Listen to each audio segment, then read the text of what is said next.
What's going on, everybody? Welcome into the Blazers Uprise post-game show. Tonight, your Portland Trail Blazers looked phenomenal against the Utah Jazz, and we are celebrating the final stream from this place, from this studio. I have not streamed here since August. I will not stream here ever again after tonight. In case you aren't aware, moving into a new place tomorrow. So, figured we grab a drink, me and my guy Eric, who's been here from the start, and we'd give a toast to the OG studio. And honestly, the Blazers deserve a toast tonight, Eric, because Chauncey finally gets that monkey off his back. That monkey being, he beat an NBA team in the preseason, and not only did he beat them, the Blazers win by 38 and looked absolutely dominant. This was the perfect time for them to play a game like they did tonight. Yes, I know it's preseason, but man, I mean, we're going to have a lot of fun stuff to talk about from this game. Eric, what's going on, man? How's it going? It's going good, man. Congrats on the upgrade and new life or whatever you're about to start. That's really cool. I'm happy for you. It's been, ever since the beginning you talked about. You muted yourself. Yeah, my thing got unplugged temporarily. But from the beginning, you were talking about, in a few months I'm moving out and stuff like that. And for various reasons, it hasn't happened so far. But yeah, it'll be cool that you finally achieved that after, 5 years? Yeah, so, dude, it's, yeah, man, it's been...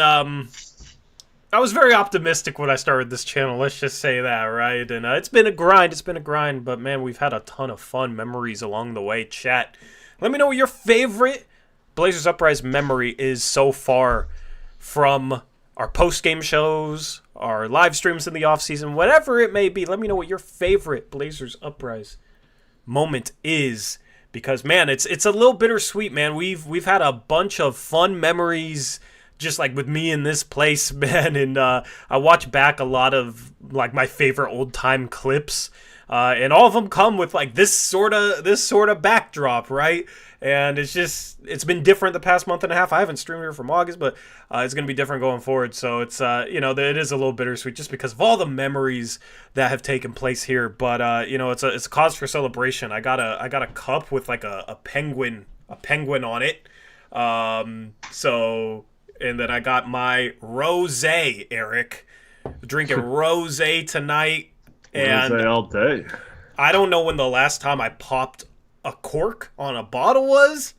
I might make a fool out of myself, but we're going to toast and all that good stuff. But first, man, this game was maybe the most fun the Blazers have looked in a long, long time.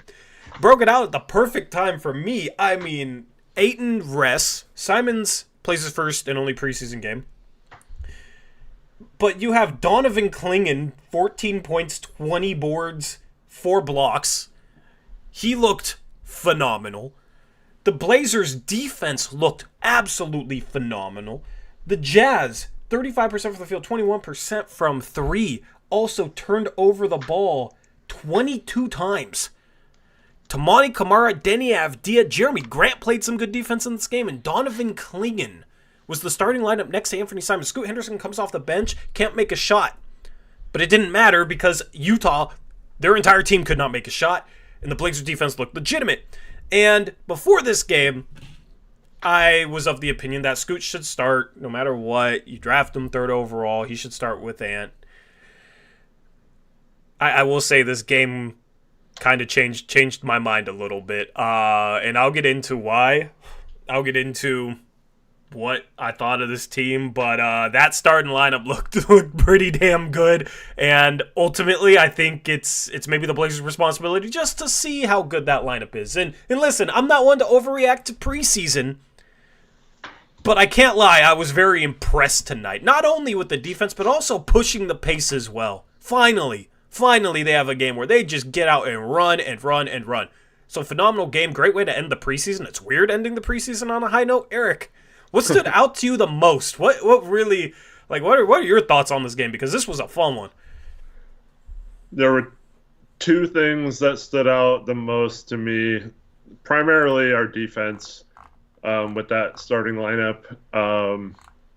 I mean, Anthony, when he's playing point guard, isn't necessarily undersized, so we had good size and length at every position, and they were just harassing Utah. They didn't really have much in terms of creation out there, so it might not have been the best example of what the defense can do, but it just was a complete team effort. They were hounding the ball. They were pressuring the passing lanes. They were protecting the rim, obviously. I think they had 8 blocks in the first half, 6 in the first quarter, I think, including 2 on one play, which was really awesome. So, yeah, primarily, number one takeaway was how good the defense looked with that starting lineup. We've been wanting to see, as many minutes as possible with that Tamani, Denny, Clingan lineup, just because of the prospects of that trio playing defense together. And we finally got an extended look at that, and it looked awesome. And then the other kind of minor, it was really good to see. This team played like it had an identity, Tori, and they were getting out and running, they were pushing the tempo, they were controlling the pace of the game, and it's like, where the heck is this been? But Denny and Anthony and Jeremy, I have to give Jeremy credit this game, playmaking Jeremy. He was getting out and running too. We're kind of lamenting the fact that he was kind of slowing the offense down a little bit at times in previous games, whether that be last season or the preseason games he's played so far. But tonight he was getting out and running with Denny and Anthony, and those guys were getting up the floor so fast, man. It was like crazy how quick they were getting the ball up, and it wasn't necessarily just dribbling. They were passing up to each other, trusting each other. And the flow of the game just was really nice. And this is exactly what we were talking about if we're going to be bad, at least make it fun to watch, Yeah. And the way they played tonight, I'll take this all year if this is how they're going to play. Oh, absolutely, man. Absolutely. Denny Avdia was phenomenal pushing the pace, man. Every time he got the ball, he was pushing it. And that's what these guys need to do. Jeremy gets the ball, he needs to push it. He can't jog it up. He needs to push the ball up the floor. And I think Denny's going to be huge for this team pushing the pace. I love the way they ran the floor, and I hope that it's just the start of some good things there. The Blazers had 27 fast break points. It felt like they had more. And I mean, you look at their offense, they didn't shoot the ball well, 30%, 43% from the field. But man, defensively locked them down, had 20 offensive rebounds. And if you can play borderline top 10 defense, and then if you can get out and run with athletes and then collect a lot of offensive rebounds, you're going to give yourself a chance to actually be competitive in most games. Because it's just you're gonna basically make teams slug it out in order to beat you. You're going to make teams actually have to really work to score the basketball. And in the paint, with Clingan there, man, they got to really work to score the basketball. I mean, he locks up that paint, and he was phenomenal tonight. But then also just the Jeremy Grant's secondary rim protection, right, came to life today just because guys aren't blowing by guys on the perimeter, and then they're dealing with Clingan at the rim, and man, it was just the defensive complement between Kamara, Avdia, Grant, and Clingan is something to behold. And I think this team, that lineup at least, should be borderline top 10 defense. They played a bad Utah Jazz team tonight, but I mean, that's 4 good defensive players. And that's 4 guys that complement each other well defensively. That's 4 guys with size. You can lock down the paint, and you got a couple big forwards that can guard on the perimeter. I mean, that's the recipe for a really good defensive team. The question becomes, how good can they be offensively? But that's why they got to get out and run, because they're probably not going to be a good half-court lineup with that offense. But if you got a guy like Anthony Simons that can hit shots, right, and then you can get out and run with that size, and I mean, Kamara, Avdia, Grant all move well with their size, and then you got the 7'2" dude just cleaning up everything at the rim finishing with 20 rebounds. Clingan had 10 offensive rebounds. 10 offensive rebounds is insane.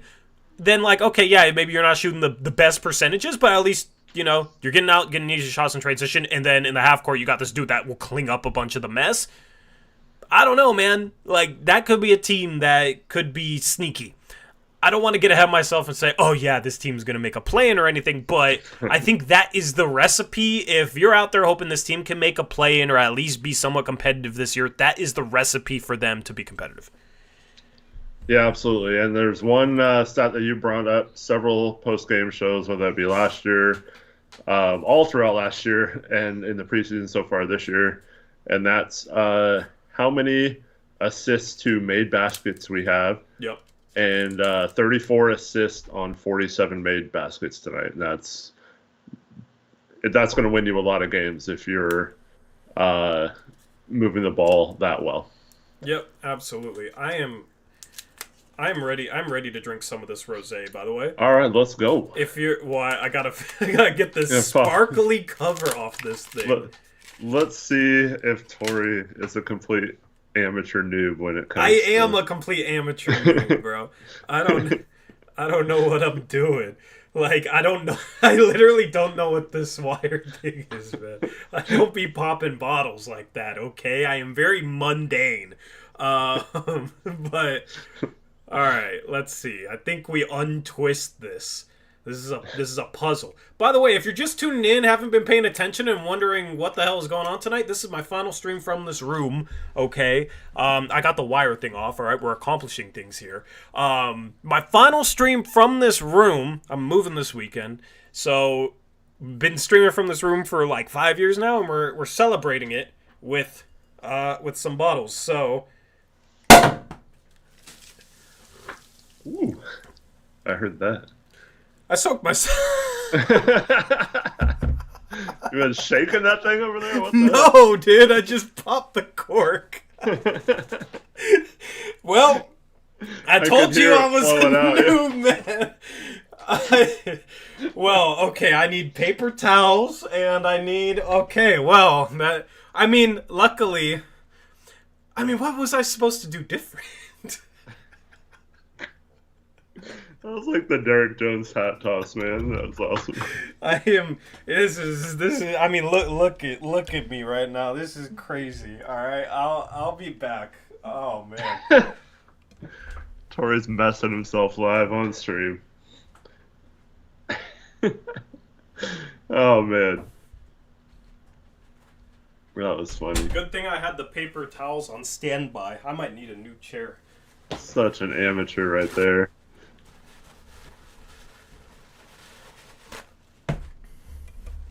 I don't really ever drink wine either, so Crypto said you got too excited. Dude, I didn't shake it at all. I didn't premature.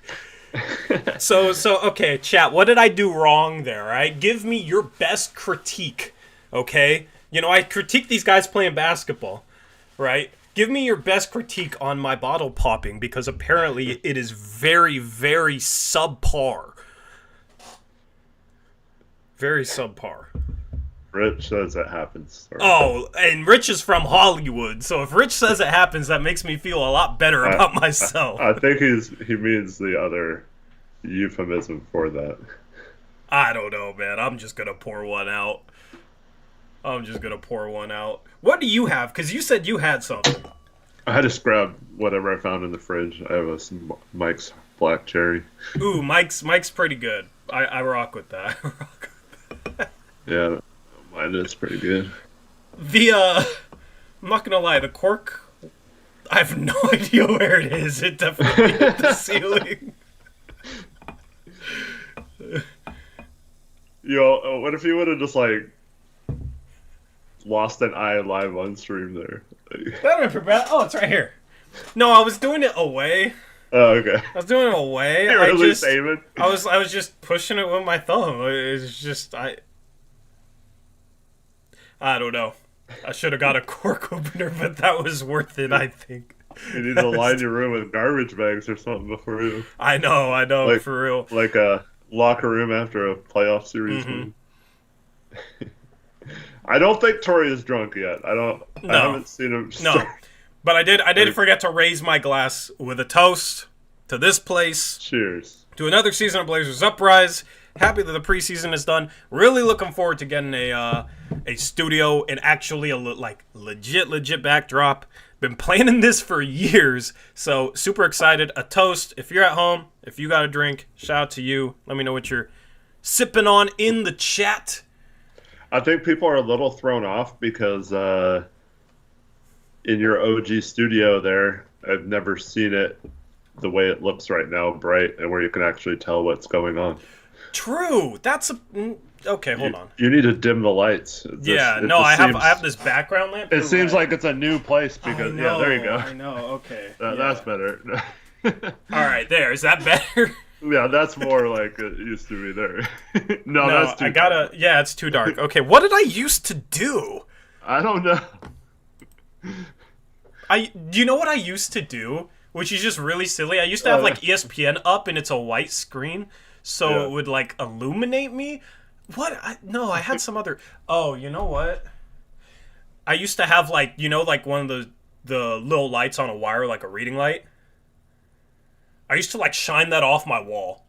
Oh, okay. Yeah. So I can't recreate that because I broke it, because I would like bend it to like shine it the perfect way. It was very scuffed. Basically, the point is, I'm actually gonna be legitimate now. Yeah. So, we're growing. I was like, whoa, there's actually stuff in the background. I got this bright ring light. Maybe I turn it around. And okay, that's better. Also, my ring light, the stand like didn't work behind my computer, okay? So I don't even know if I've told chat this. So my ring light is basically a light that's in a ring, okay? The stand doesn't fit behind the monitor, so I literally had a spare shoelace that I wrapped around the ring light and then used a tack and tacked the shoelace up near the ceiling with the ring light hanging down off of it. It's very messed up, man. But there we go. I brought out the old scoreboard. I brought out the old thumbnail. So just fun stuff, just to throw it back. All we need now is an appearance by some droopy nose bug, and it'll all be full circle. I will do a hat toss at the end of this stream and nice. see if I can land it for good old time's sake. But also the other thing I want to toast to is Donovan Clingan, because he's the future. I mean, Eric, what a game, dude! Phenomenal. Okay, for the people that said he's not ready, why? Eric, can you answer that for me? Aiden who? No. Yeah. Is that the guy on the bench? Snowstorm? Can we have more snow? No, I'm just kidding. No more ice storms. I think the only real concern that's legit is how he's going to hold up playing major minutes. I think we do need a quality backup center, even if you did clear the pathway for him to start, at least for the first year or two, just until he can prove for a good stretch that he can handle a huge workload. But other than that, yeah, it's hard to say anything like negative about how he'd be. But I think we want to get him as much experience as possible. Oh, absolutely, man. Absolutely. He's ready to play NBA minutes. I was so baffled by people that said, like, especially after just one preseason game, he's not ready to play NBA minutes. This is why you got to have Robert Williams. This is why you got to have DeAndre Ayton. And we heard reports from someone who must not be named that Clingan was going to get DNPs before Robert Williams got hurt again. Watching this dude, he's a rookie. You tanked all year last year to draft him. You drafted him 7th overall. He has a translatable skill directly to the NBA, one that you need as you were one of the worst rim-protecting teams in the league last year, and you're rebuilding, and he was supposed to get DNPs? That's blasphemous. That's blasphemous. He was phenomenal tonight. And it's not just the defense. Like, he hits a three. Okay, I still don't know what the shooting is, but, like, he hit a three, although I think his foot was on the line, so maybe it was a 2, because he's 0 for 1 from 3. He hit a very deep 2, 4 assists, 20 boards, 10 offensive, 4 blocks, 14 points in 24 minutes, Eric? And a lot of those minutes were against, like, Walker Kessler. What Walker Kessler do today in 12 minutes? 2 points, 6 rebounds, 2 assists. And this is a guy that apparently the Jazz want 2 first-round picks for. He looked better than Walker Kessler tonight, man. I'll just say that. Like, he had a short roll pass early on in the game that was phenomenal. Kick out to Jeremy Grant, got him a wide-open 3. And it's like, if you got Ant, who was double-teamed as much as pretty much any player in the league last year off pick and rolls, and you got this 7'2" guy that you can throw it to, and he can make quick decisions and quick kick-out passes, or he can, hopefully finish at the rim. He still needs to work on finishing stronger. That's a phenomenal asset offensively. Like, he's... I don't know, man. I just watched the dude tonight, and he looked like an NBA caliber starting center. You're muted, by the way. For sure, and I just want to see him out there. I really like our, and this is not a knock on Scoot. Some people are going to say it is, but I was really looking forward to seeing what that lineup tonight was going to do, and they certainly did not disappoint. Yeah. So I'm just impressed, man, because if this is just scratching the surface, then what is he gonna be? I mean, he looks like a dude that should be an all-defensive caliber rim protector. The fact that he provides anything offensively is kind of a bonus when you got a player like that. So, I mean, listen, they're gonna start Ayton. I don't know when they're gonna trade Ayton, but Clingan's the future. Ayton is not the future. Okay? Clingan defensively is on another level than DeAndre Ayton already. Just plain and simple. And it's funny because everybody wanted the athletic big man. Everybody wanted DeAndre Ayton. They were tired of Nurk. They wanted a big man that could jump and, like, hypothetically block shots because they can jump and block shots. So like, Ayton doesn't block shots nowhere near the rate that Clingan does. Ayton is not a presence. Clingan is an actual presence. And through the preseason, you've seen that presence matter. You've seen that presence actually change the way offenses attack this Blazer defense. And then you see the way he could read the floor already. Like, big men don't normally read the floor at the speed that he does as a rookie. So I'm thrilled with what I saw from him tonight, man. He should be playing at least 20 minutes a game. And I think there's going to be some games where he's just clearly more impactful to winning basketball games than DeAndre Ayton. And listen, I don't want to turn this conversation into a Clingan versus Ayton thing, but simply Clingan is the future starting center of this team, and Clingan does all the little things. And Clingan plays his ass off. That's what he's known for. That's why I was super excited to get him. And I don't think it's a coincidence that the first game that both Denny Avdia and Donovan Clingan start together, the defense looks phenomenal. They're running the floor. They're passing the ball. That's why both these guys got brought in. And that's why I loved both of those pickups. I've criticized a ton of Joe Cronin's moves. But if you're trying to build a culture of, we're going to work hard, we're going to defend, we're going to move the ball, we're going to play smart, we're going to bust our ass, Avdia and Clingan are perfect guys for that identity. And that's what we've been complaining about. What identity are they working towards? So just to see these guys start together and see that identity immediately gives me chills, Eric. Yeah, they seem to be developing a good chemistry with each other. I don't know if that's just like a natural thing or if they've been working on it or something, but man, towards the beginning of the second half, Denny just had a great move to get by a defender, took it all the way down to the baseline and dumped it off to Clingan. He missed the lay-in, but he got it back and put it in. But it was just a great play. First of all, for Denny, like, I didn't know how he got around his guy so easily. And then for Clingan to be there right in the perfect position to accept that pass. It's really nice. And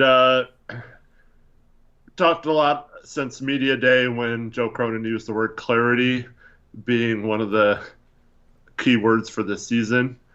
And I think the clarity is there with our center position. You know, Clingan is the future.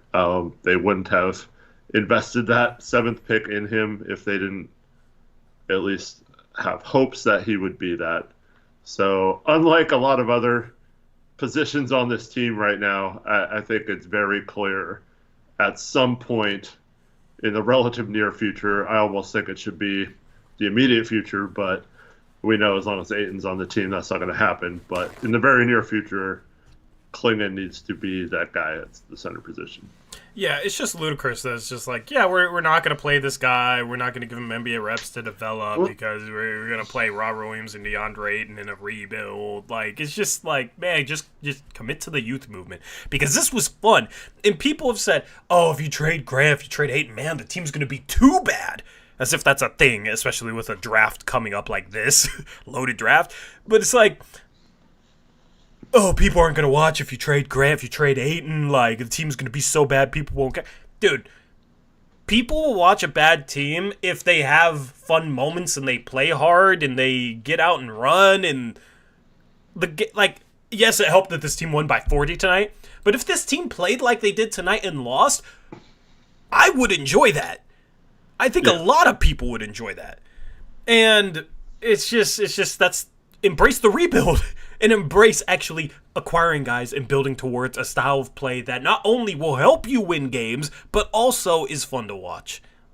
Also is entertaining basketball. Most teams with an identity are more fun to watch than teams without one. Because you can see that identity play out. Like, oh, this team has a specific style of play. You watch the Miami Heat. You know Heat culture, all that. Like, the way they play basketball, it stands out. Right? And I just think that's what the Blazers need. They need an identity, and the identity should absolutely be stifling defense, get out and run. And then hopefully the half-court offense can catch up as the young guys get better and as we add new talent through the draft. Also, I said, FD and Clingan give me chills earlier. I think it might be the Rose giving me chills, actually. But, to each his own. But, man, I love it. I love it. Like, this is... I've never felt better about this team under Chauncey Billups coming out of a preseason than I do right now. Not that I think this team is better than his Damian Lillard-led teams or anything, but it's just like... For the past 2-3 years, we're searching for positivity going into the season, right? He's never beaten an NBA team. Every time coming out of the preseason, it's like, man, this team looks really bad. What is it going to look like on opening night? After a game like this, and I mean, you saw the way they played against the Kings, I am excited to see what this team looks like against the Golden State Warriors on Wednesday. Yeah, it might be, the Jazz might be terrible right down there. Maybe they might even be worse than us this year because they did not look good at all. But, yeah, I mean, everything you said about just the way the team looks, the way it feels watching them play, I'm right there with you. This is much better. And, Memphis wasn't that good last year, obviously, but I think it was the year before that when Ja was out, they actually had like a better winning percentage without him than with him, and they had a ton of injuries, and they always seemed to play hard and play the same style no matter who was on the court. And that's all you can really hope for if you're being coached well and you have young players, is that they go out there and play the way the coach wants them to play and all that stuff. So no problem, win or lose this year if they start to develop that identity. Yep. Brian Rupert had, 20 points off the bench? He kind of had a quiet 20. 9 for 14, 1 for 5 from 3, but he's 8 for 9 inside the arc, which is nice to see. I think he works well in a more up-tempo offense. 4 rebounds, 2 assists. Sure. He had a really bad turnover in transition where he just literally turn around, throw the ball to a defender. I don't know. Listen, he's the point...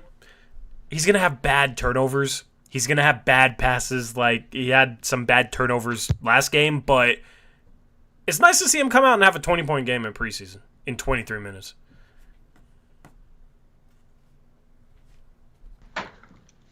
Sorry, my daughter was talking to me. All good. Thoughts on Repair? Repair was looking nice out there. The turnover is... I like that he didn't try to force it 1-on-4 or whatever it was. I was like, oh, it's not there, don't shoot it. I was like, oh, he didn't force it. And, of course, he threw a bad pass or whatever. You don't want to see that. But, I was happy that he made the right decision not to attack when it wasn't there, because that has been an issue for him. Is just like he just has it in his mind that he's going to shoot the ball sometimes, and he gets stuck in some really bad positions trying to shoot the ball. But I thought tonight he looked a lot better. Yeah. Yeah. He's a work in progress. He's a project. He's 20 years old. He was a second-round pick. Games like this are probably ahead of schedule, even though it doesn't really necessarily feel like that, because he did have some good offensive moments last year, right? And it was sprinkled in with a bunch of, like, sloppiness, losing his balance on drives. Like, it was definitely a mixed bag if you just look at it. But when you remember, this dude was a second-round pick as a 19-year-old that was thought to be somebody that was like 3-4 years away from actually seeing minutes and being solid. I think he's a little ahead of schedule. And so you got to take the bad with the good with him. He's going to have some bad moments. He's going to have some bad turnovers. He's going to have some bad passes, all that stuff. But, you know, hopefully the three-point shot looks a little better. I'm a little bit worried that last year was fluky. But the dribble drive stuff has always been intriguing, and then defensively he fits into the identity this team is trying to build. You see the way they play defense tonight. Ryan Rupert was a part of it. So, like where he's at, I don't think he's going to see minutes, but I did find it interesting in this game. He did sub in before Banton. I don't know if that means during the regular season he's going to play ahead of Banton, but in a rebuild, I would absolutely play him ahead of Banton. We'll see what Chauncey decides. I kind of have a gut feeling Banton will be ahead of Repair in the rotation. I just thought it was interesting that Repair subbed in ahead of him in this game. Yeah, I think it'll just come down to positional need. Obviously, if either Scooter or Anthony's out of the game, that probably means Banton would be that guy that gets more minutes. But yeah, I'm all for that as well. Repair getting more minutes than Banton. I don't know if it'll happen in the regular season, but I'd like to see Repair get a legit shot at some rotation minutes. I'll do a chat poll. Chat. Who would you play first? Okay, like if you're a coach, who would you play between Repair and Banton? Vote in the chat poll. Let me know. And you can make this for, like, trying to win, or you can make this for, like, okay, well, we should develop Repair, right? Like, just who would you rather see play first this season? Repair or Banton? Curious to see what you guys have to say there. And Brandon says, I love how each position has depth and competition. And that's cool that we're talking about this, like, different players that can play and who should be playing instead of, oh man, we have to play this person because that's all we have at this position or off the bench or whatever. Yeah, man. I mean, this team has good depth for a rebuilding team. They got some really good role players. I've said this, and I feel even more confidently about this right now. The Blazers have to find their superstar. If you put Dame on this team, you can make an argument that this is like as good as any team he had. The problem is you don't have Dame. The problem is, like, nobody on this roster is the number one guy on a legitimate playoff team. That's the biggest thing holding this team back. But you watch a game like this, and it's like, man, if they can find that number one guy, probably in this upcoming draft, they're cooking with something. Like, imagine adding Cooper Flag, or if Ace Bailey can be what people think he can be offensively to this team. I mean, that's watch out, man. You got asses coming down the line with the future picks that the Blazers have. It's just finding that star at this point. Yep. And we just got to be patient with that, I think. Yep. Who else do you want to talk about, Eric? How do you think Anthony looked tonight? He looked rusty. He did hit a nice step-back three. He was 4 for 10. Like, three-point shot was a little bit off, but that's fine. He seemed to... I don't know. I was trying to watch him a little bit defensively. Everybody around him looked so good, though, that I feel like... I don't know. It's not the best game to really analyze him defensively preseason against the Utah Jazz. They suck. So I thought he looked all right. What'd you think? Yeah, obviously, like to see him shoot the ball a little better, especially from three. But I thought he did a good job other than that of, like I said earlier in the show, trusting Denny, passing ahead to him, not necessarily having to bring it up himself. And I thought he looked really fast in the open court. There was that stretch where the Blazers were just, it seemed like it was like a 2-on-1 or 3-on-1 downhill situation, like several possessions in a row. And Anthony just looks lightning quick out there, man. And that's something that we talked about a lot in terms of his vertical athleticism not being used by him much in prior years, or as much as we thought he could use that to his advantage. But if you could find a way to play that up-tempo style and use that downhill speed he has to just create offense, whether it's just from chaotic looks for the defense or from him getting to the rim or whatever. Yeah. I think that's something that could really be exploited, and it has me excited to see the possibilities with Denny looking really fast in the open floor, Jeremy hustling tonight. Yeah. Donovan's going to run the floor. Tamani, is going to run the floor. So we got some dogs out there, man. We got the players, the type of players we need to run that kind of system, and let's let them do their thing and get their like maximize their athleticism out there. Yeah, absolutely, man. And not to like bring up Scoot in an Ant conversation, but do you remember how rough Anthony's finishing was the first couple of years, where he's like fading away from the rim on every finish and like touch was kind of rough? You remember that? Yeah, absolutely. Yeah. He had some really impressive finishes tonight. In like, he had that one where he explodes upwards, guys go up to block his shot, he brings the ball down, scoops it under. He had that one in transition where he was driving right, didn't necessarily beat his defender, but went off two, kind of extended his arm to the right, flipped it up, flipped it off the backboard and in. And he did not have those finishes the first couple of seasons. And there was a lot made about like Scoot and his lack of finishing as a rookie, right? But that's what gives me patience with Scoot, because like they're both quick, they're both athletic, they're both relatively the same size. Ant learned how to finish the way that he can finish with that athleticism. And I think Scoot ultimately learned the same. I think, having somebody like Ant with him could potentially help him in that regard as a bit of a mentor, even though Ant's still, barely 25 years old. Ant learned how to finish in ways that are he has some impressive finishes tonight. And he's not going to finish everything. He has a lot of attention on him. But that up and under in transition, and then that push in transition where he didn't beat the guy, but jumped off a two, used his body well, and finished from a weird angle.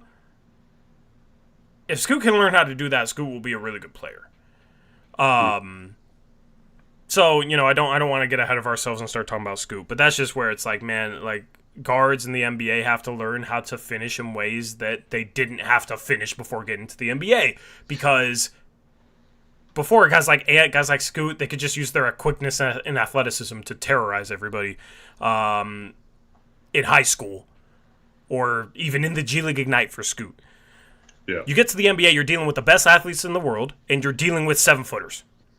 And a lot of these 7-footers are actually athletic and move well and are coordinated. So you got to learn how to finish in ways that you never had to do before. And that's why there is some adjustment when guards get to the league in terms of being able to finish at the rim.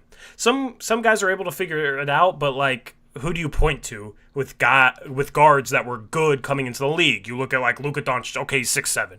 It's tougher for guys that are 6'3". So Ant's finishing impressive tonight. Just with some of the finishes, I know he shot 4 for 10, but that was 1 for 5 from 3. The shot will come around. No worries about that. Yeah, Aeromancer made me laugh. He said, "Many peeps forget CJ Ellaby's finishing around the basket was not that good the first 1 or 2 years." We're talking about NBA athletes here, Aeromancer, and yeah, hopefully none of CJ Ellaby's family members are watching the stream, Eric. Yeah, Chat, if you don't know, I got that was Aeromancer, not us. Yeah, not us, okay? Please don't chew me out in the comments section. Chat, if you don't know, I had someone with a username with Ellaby on the end chewing me out about criticizing CJ Ellaby, saying he wasn't allowed to play his game and wasn't allowed to be himself, and that's why he struggled, because of the coaching staff. And I don't know anything about anything.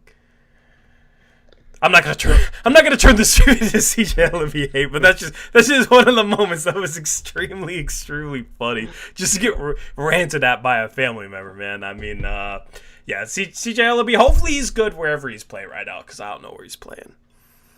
Yeah. But I guess it wasn't like the same type because Dame didn't really use athleticism the way Scoot and Anthony potentially could. But Dame wasn't a good finisher his first couple of years either, and he learned how to become an excellent finisher around the rim. So yeah, and Scoot has more time than Dame did to figure out how to finish. Dame came into the league after 4 years of college. Scoot came into the league at 19 years old. Scoot has more time. So therefore, for me, he has more. College.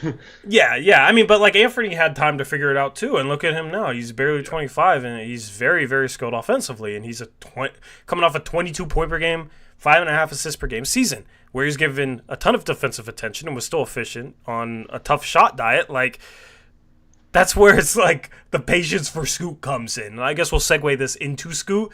That's where I have all this patience in a world. And we started off the stream. Before we went live, the chat goes live before we start the stream. And people are just like, Scoot looks like he improved nothing at all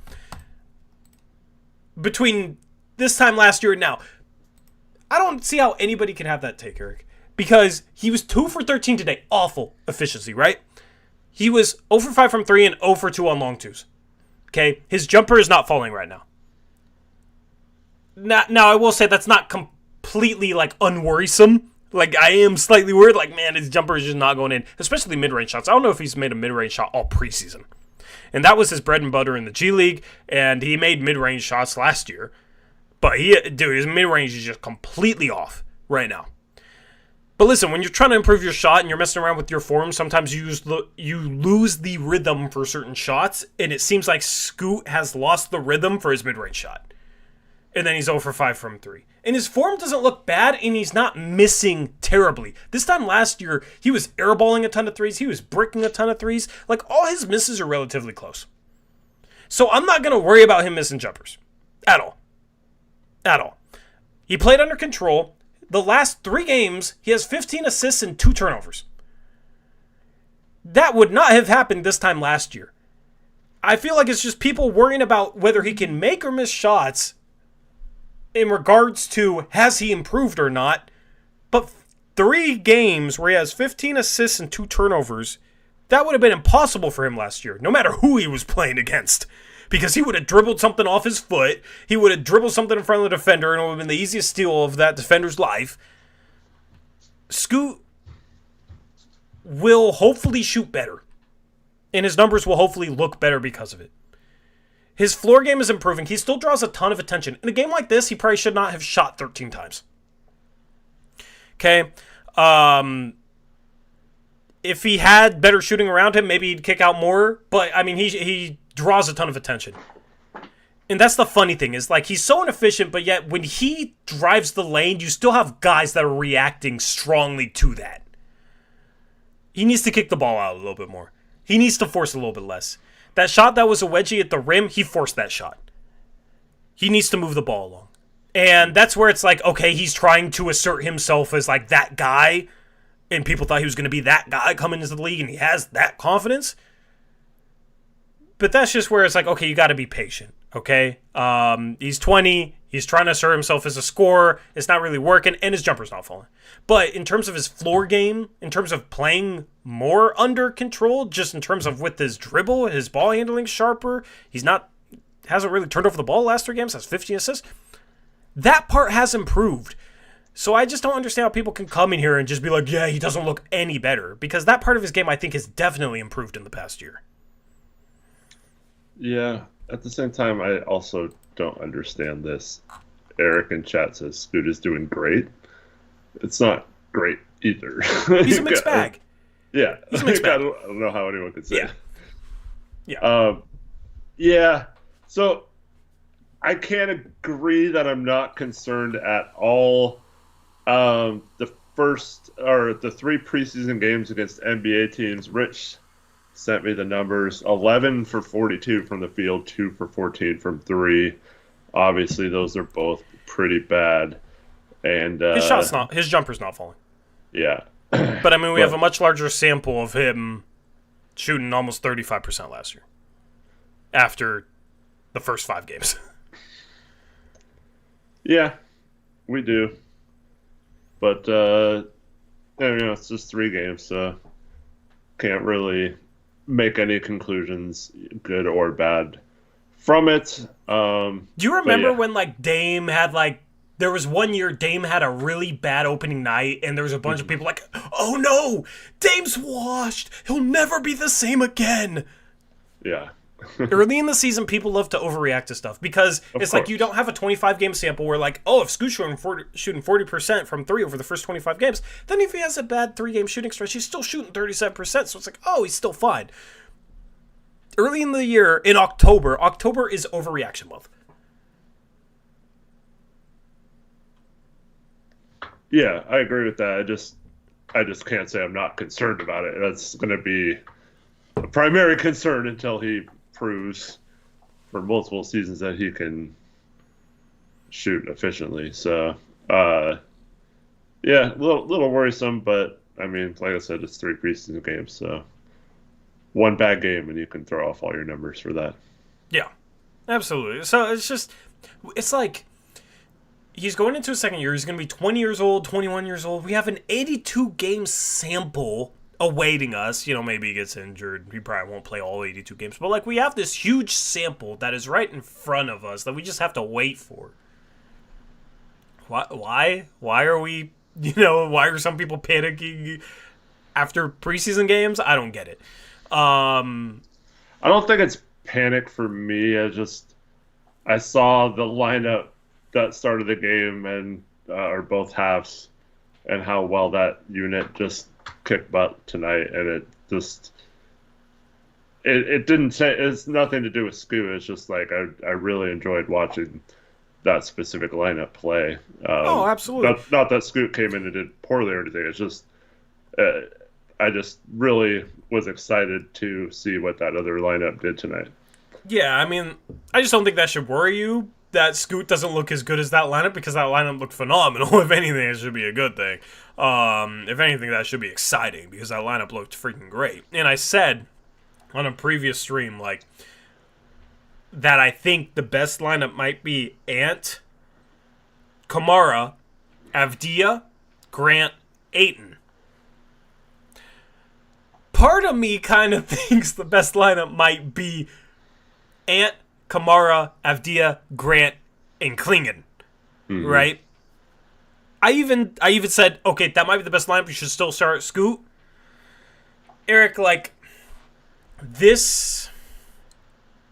I almost feel like this organization is responsible for exploring how good that lineup is.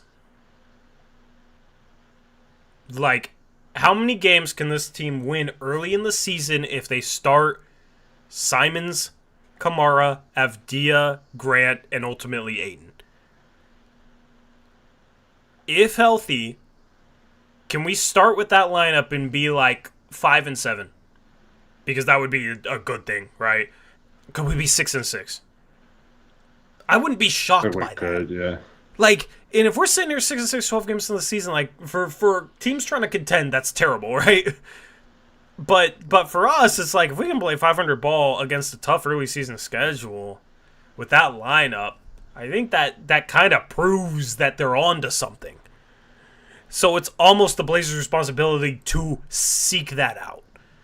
And, I've said this organization shouldn't put like winning at all costs above development going into the season.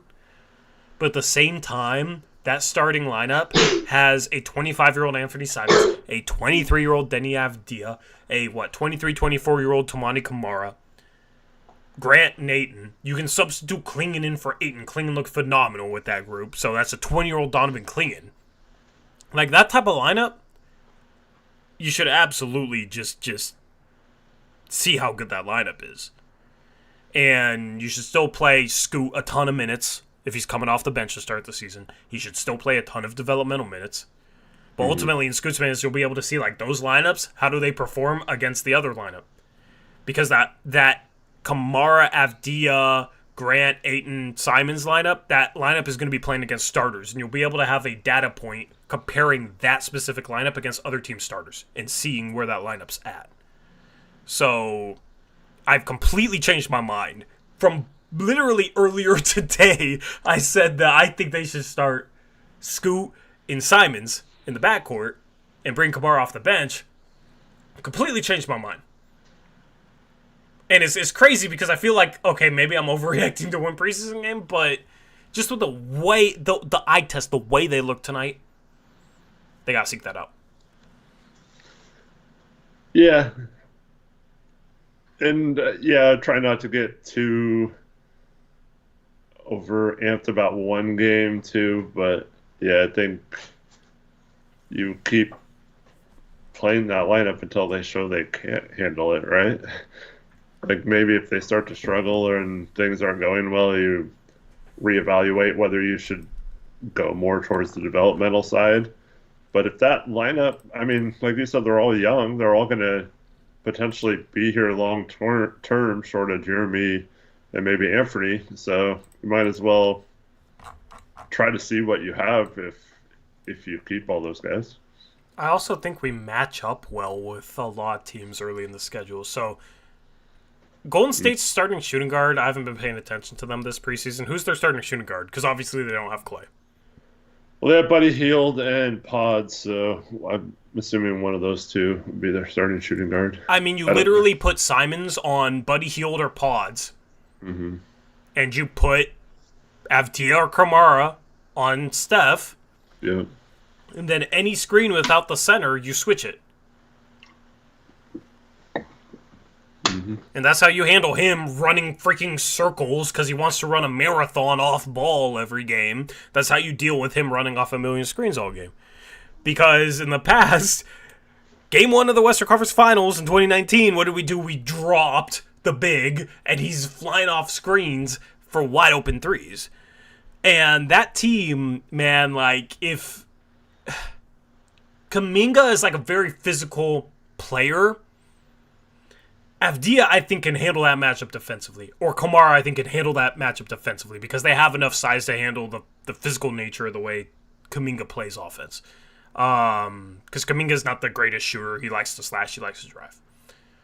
And then if you're able to just deal with Steph's off-ball stuff and deal with those screens, you legitimately have a chance to beat the Golden State Warriors on opening night.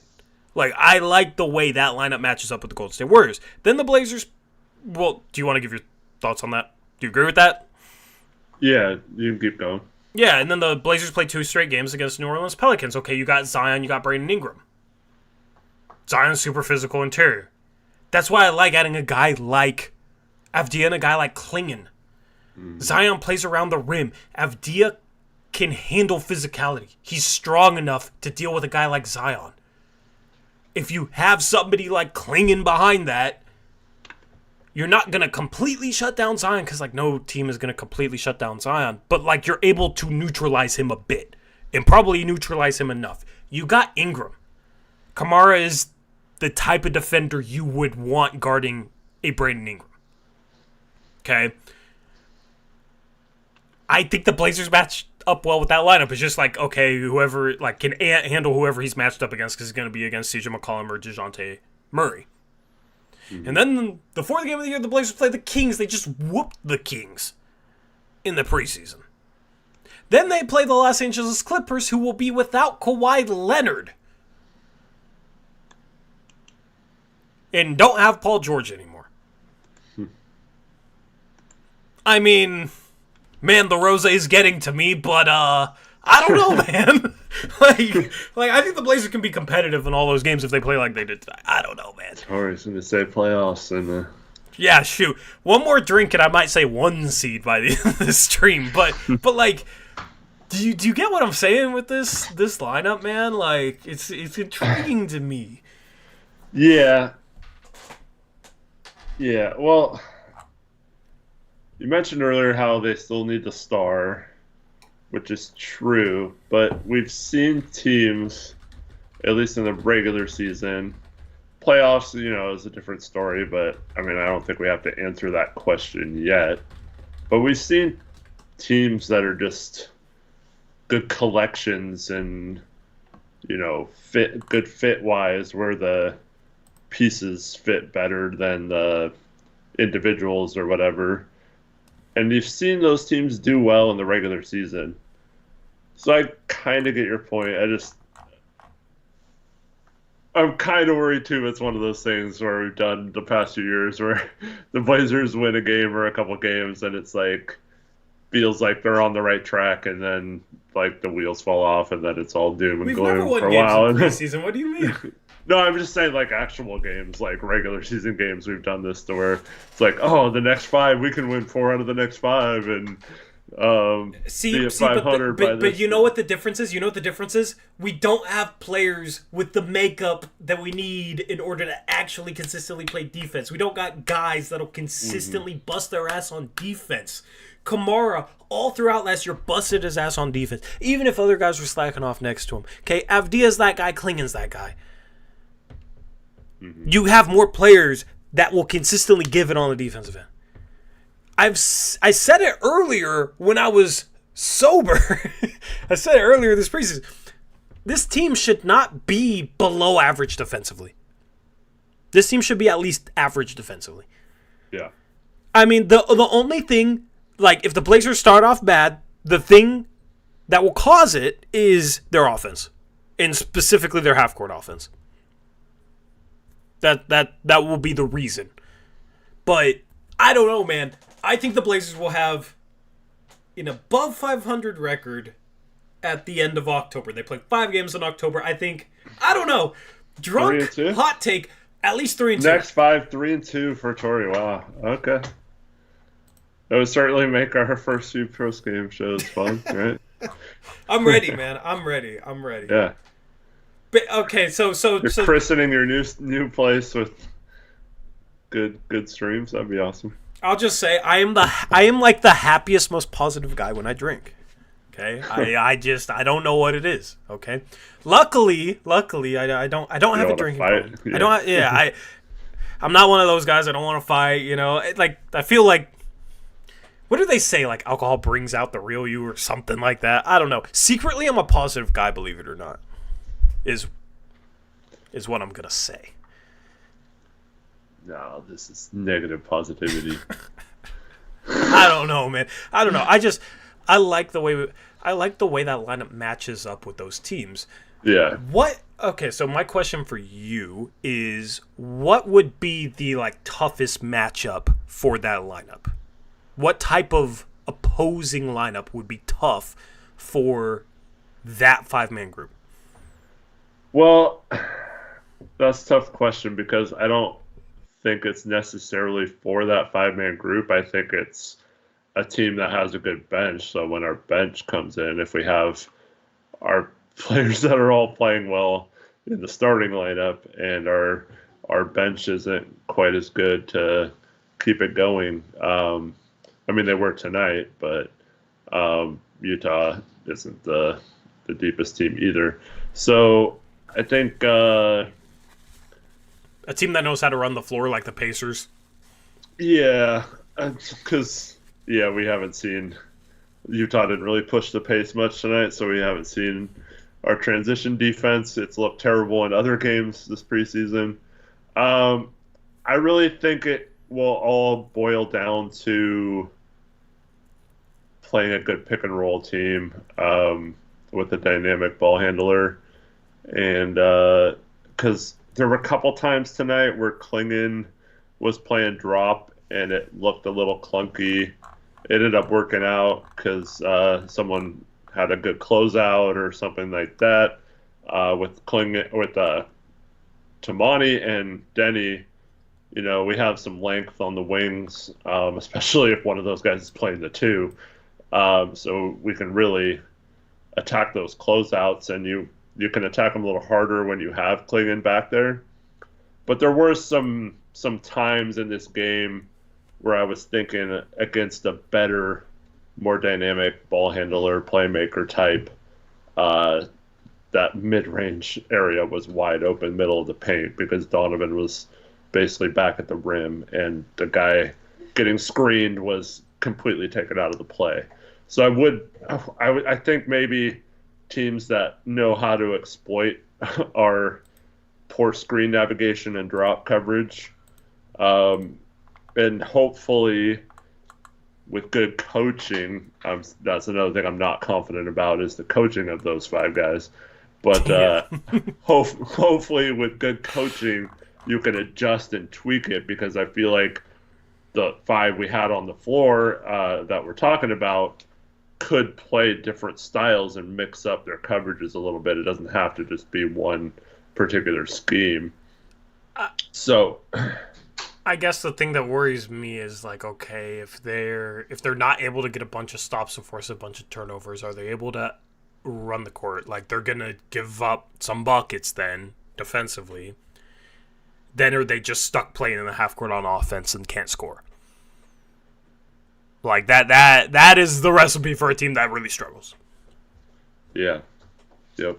And listen, if they're 1-4 at the end of October, I'm just gonna blame it on the alcohol. I'll just tell you. Yeah, I don't mind if they're 1-4 if they're at least trying to play the right way. I'm just intrigued.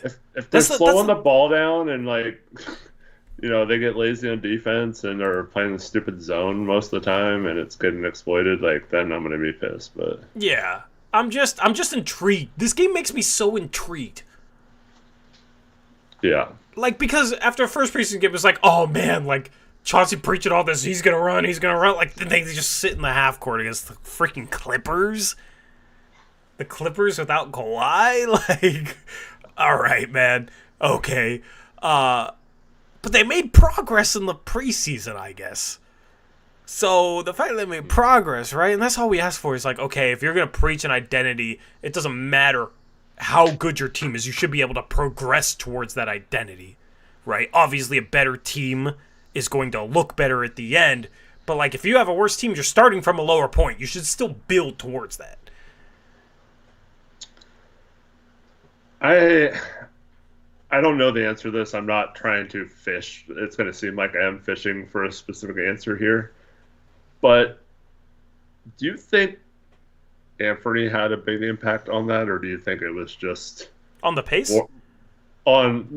Just the entire way the team looked tonight versus the four that started alongside Anthony? How much do you think it was Anthony? How much do you think it was a mix of those four players?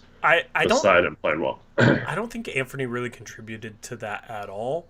But if this team does get stuck playing in the half court, he's the guy that can bail them out. Mm-hmm. But we do know how much attention he creates and how that can open it up for guys like Jeremy and Denny and the playing and stuff like that. One of Jeremy's first 3 threes, because he started off this game high, he hit 3 threes in a row. One of his first 3 threes was Ant getting trapped on a pick and roll. Hopefully I remember this correctly. Was Ant getting trapped off a pick and roll, hitting Clingan on a roll, and then Clingan running into defense, immediately just finding Jeremy Grant. Because the defense collapsed the paint to deal with the roll and collapsed off of Jeremy Grant. And Jeremy Grant gets the easiest 3 he'll ever have in his entire career. Right? So, Ant's attention, that can be used to open up things, but you need a good short roll playmaker. If he finds Ayton in that short roll, is Ayton finding Grant as quickly as Clingan does? Ayton's shooting that 15-footer. Ayton's shooting a 15-footer. An Ayton 15-footer is not as efficient as a wide-open Jeremy Grant 3. Mm-hmm.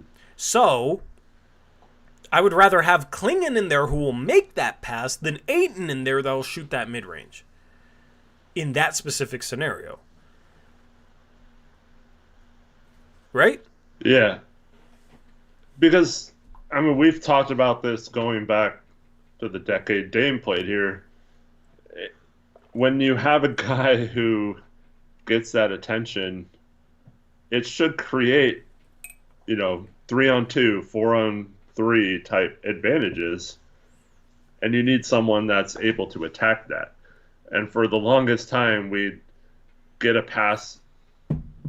Remember that when we complained and you brought up the clipboard about how we'd pass to the side, but it would be like a backwards pass towards half court. And then by the time CJ or whoever it was caught it, like the defense could completely recover.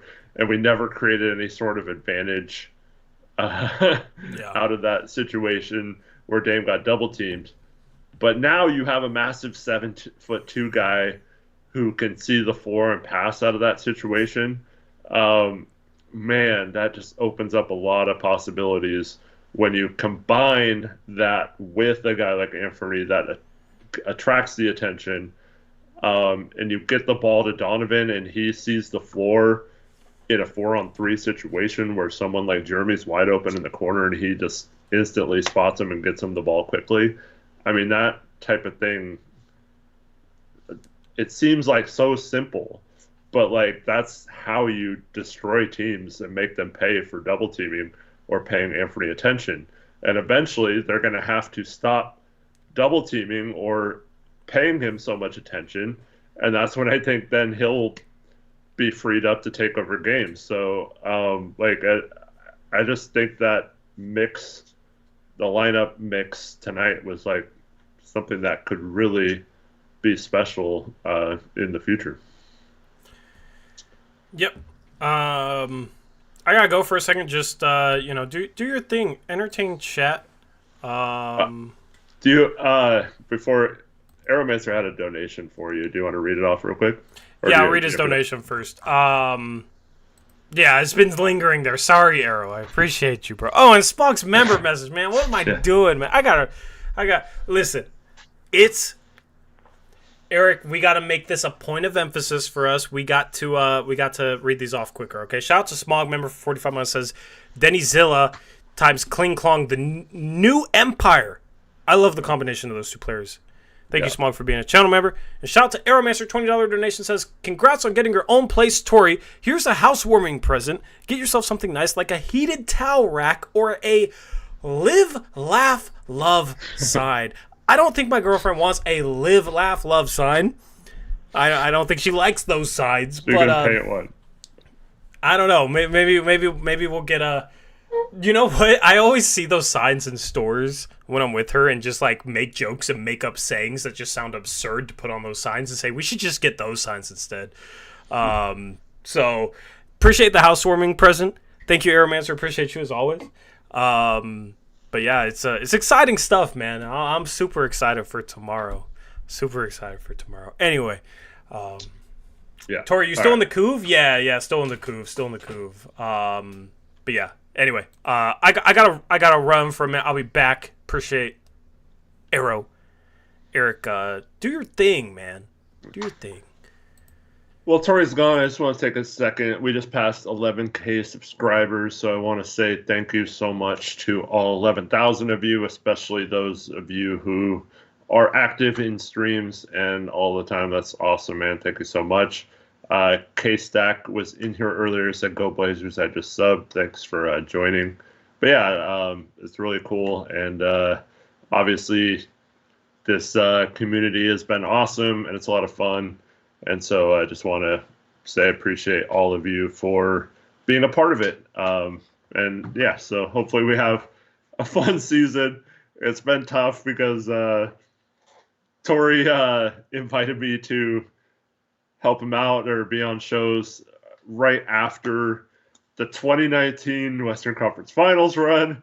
And of course, the seasons haven't gone great since then. We lose in the first round to the Lakers in the bubble the following year. Then we lose in the first round to Denver.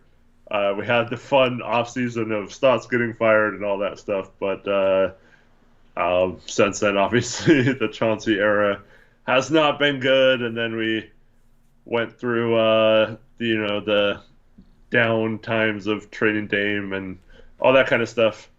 But yeah, so we need something positive to talk about. People always say we're super negative or we always want to complain about stuff, and it's not that we want to complain. If you're new, we don't want to sit here and bitch about the team and talk about how we don't like a move that was made or a coaching decision or how a player is playing. We don't want to talk about that.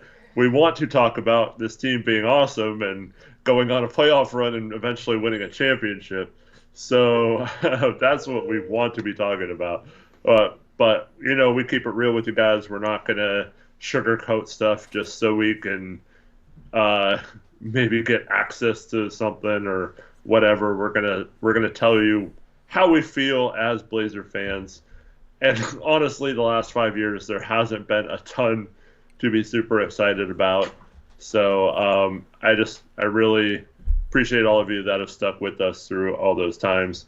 And hopefully better times are ahead. We have, Clingan, Scoot, Shaden. We still have Anthony, players like that. We've got Denny now. Tamani's been looking great. So we got a lot of guys to be excited about. A lot of fun stuff we can talk about this season. I just hope we don't get stuck talking about the same boring stuff. Why aren't we running? Why aren't we running an offense? Why is our defense so predictable and stuck in mud? So, hopefully we'll be talking about a lot of fun things like this game was tonight. Yeah, I want to be popping champagne on purpose instead of on accident, okay?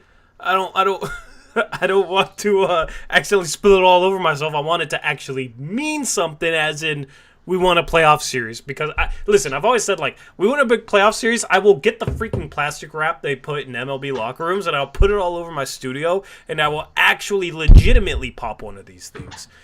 I know how to pop it and make it fizz, Eric. I don't know how to not do that. So, I'm built for that.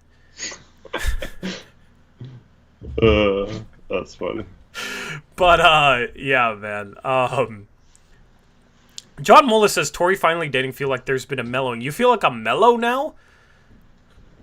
Man, I didn't think I'd get compared to mellow on this stream. Anyway, yeah, man. Good stuff. Good stuff. Shout out to Michael Kroll, $10 donation, says, hey, congrats on the new play, Tori. We got to at least beat Stossin as a return to Portland. I'm going to be at that game, so if you see me, say what's up. I got free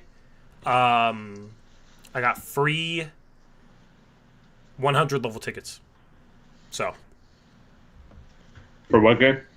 Opening night. Open it. Nice. As part of a focus group for them. So, yeah. You're gonna get a free t-shirt. Yeah, I do. I get 2 free t-shirts, actually. Oh, nice. Yeah. So, I get one as part of being a focus group. So, shout out to the Blazers, man. Mm-hmm. Aeromancer said he'll buy you a beer. John says, you were so obnoxiously invested in the Dame era, Eric knew Blazers wouldn't let him win. Bro, of course I'm going to be invested in the greatest Blazer ever that wants to be a Blazer. I would love for Dame to be a part of this team. I don't understand why that's a bad thing. I don't get it. I just wanted to give him a chance. Yeah. Like, one legit roster, one time going in for him. But didn't get that, so it'll always be another what if in Blazers history.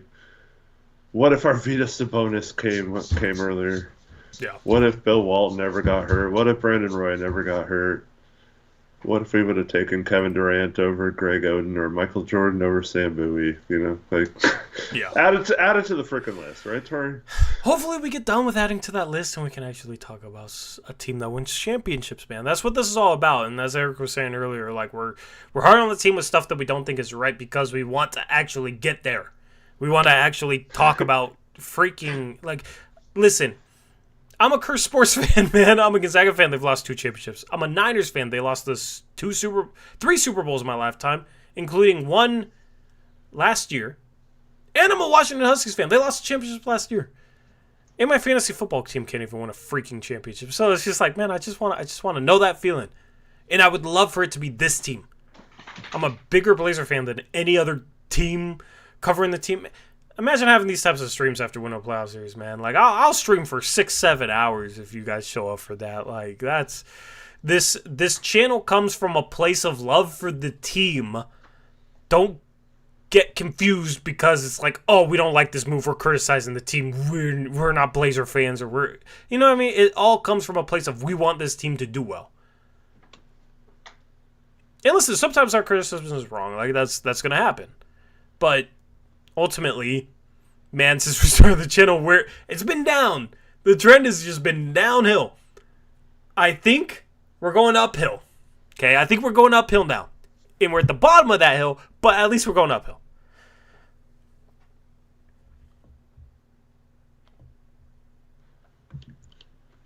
Tyler James says, okay, Eric, that's enough. Well, I was just off my top of my head in like 5 seconds. Like, Eric doesn't script nothing, man.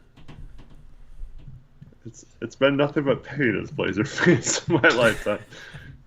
I was born 2 years after the championship, so I haven't. Yeah. Tori, can I crash at your place? Yeah, $10 a night to stay at my place, and you gotta bring another bottle of rosé because this stuff was pretty good. What a deal! It's a pretty good deal, man. That's the best deal around. Pretty good deal. I'll definitely have to have Eric. You're definitely gonna have to come over. We're gonna have to actually do like a in-person, at least Blazers Uprise Live, or an in-person. Well, you work, so that's tough. But like an in-person postgame show because we haven't done like an in-person outside of like a watch party since like our very first show together. So like I'm gonna try and figure out a way to like set it up real nice for a 2-person thing. All right, that'd be pretty cool. Maybe for one of these shot nights events that we have, that'd be pretty fun. That'd be pretty fun. And then get drunk at Tori's new house. Yeah, man. It sounds like fun, man. Maybe we'll have a watch party in my house. I don't know, man. It's just crazy it's crazy, man. It's crazy stuff. I'm so excited. Yeah. BU raid stream at Tori's new house. Man, I'm dude, this bottle's gone. I'm kind of sad about it, not gonna lie. This stuff was pretty good. Basically, you know how I picked out this bottle of alcohol? I was looking down all the shelves and I was like, ooh, it has a sparkling wrapper around it. That would look good on stream. You guys wouldn't believe how many times I like think about something in the context of like, that would be good for stream, or that would be good on camera, that would be good on the channel. I literally picked up my alcohol based on a sparkly label because I thought it would look good on camera. I don't know if that's a good or bad thing. Eric has his mics harder. It's pretty good. It's pretty good stuff. We need a local like brewery sponsorship. That's what we need. Not anymore. It's done. Nice. That's like my go-to. I also, dude, you know what I saw? I saw Jones Soda, like, alcohol version. I'm a Jones. I love Jones Soda. And it was an alcohol version. And I didn't get it.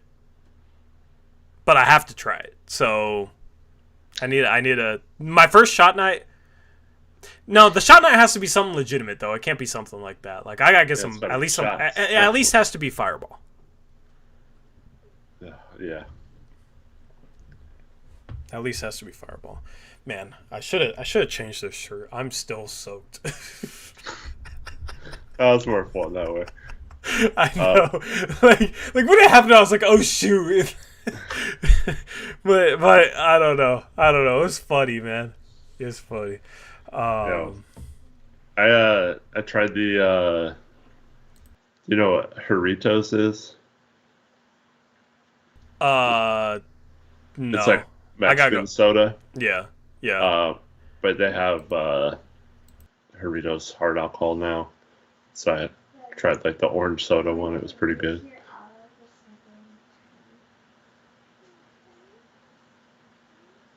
You muted or something. Not your. There you go.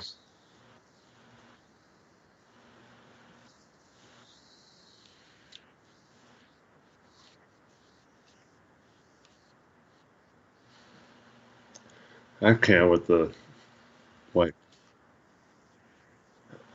Well, I get it in turn. Like you said, it's just it's not really. You can drink several without feeling all bloated and stuff, but I don't like the sparkling water ones. I don't know. Just I don't really like the taste. Oh, of I was stuff. still muted. I wanted to read this comment. Sam Krellin said, appreciate y'all been watching as long as I can remember. The people of Portland, everyone within the club are great humans. Went to my first game last year from Australia, and Brooke put me on TV, LOL. Thanks, Sam. Where's Reese to advocate for Four Locos? Dude, I had an assistant coach in college that had an article in the newspaper where he got interviewed because they were banning Four Locos or something, and he was like speaking out against the ban because of how good Four Locos were. Yeah. They taste disgusting though.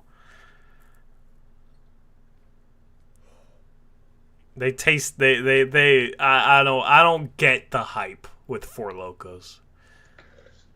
Man, I've never had Four Locos, but I used to drink some nasty crap when you're a poor college kid.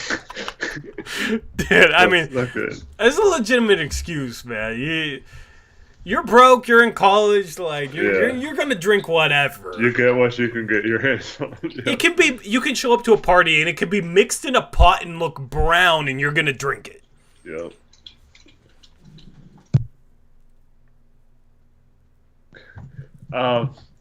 Man, yeah. Someone mentioned MD 2020 in chat earlier. That stuff is so horrible, but yeah, that's what I used to drink to get drunk. It's what'd you say it was called? I don't even know what that is. Mad Dog 2020. It's just like this horrible. They sell it in like 7-Eleven and stuff, but like it's like almost 20% alcohol. Like it's basically as much as you can get in like a place like that, without it being considered like hard liquor.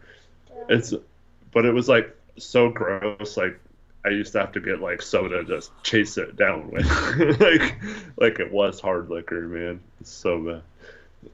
Mad Dog 2020 wines. Are you of the legal drinking age? I hope so. I'm on their webpage right now. Our grape wine is made with tasty flavors to create a unique variety of MD 2020 selections. Was it tasty?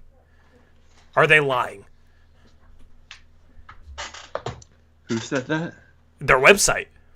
Oh, no. They're definitely lying. It's the nastiest stuff you'll ever drink. But it's like could you take a shot of it straight? Or is it so bad that like you couldn't even do that? I literally had to have I'd have to.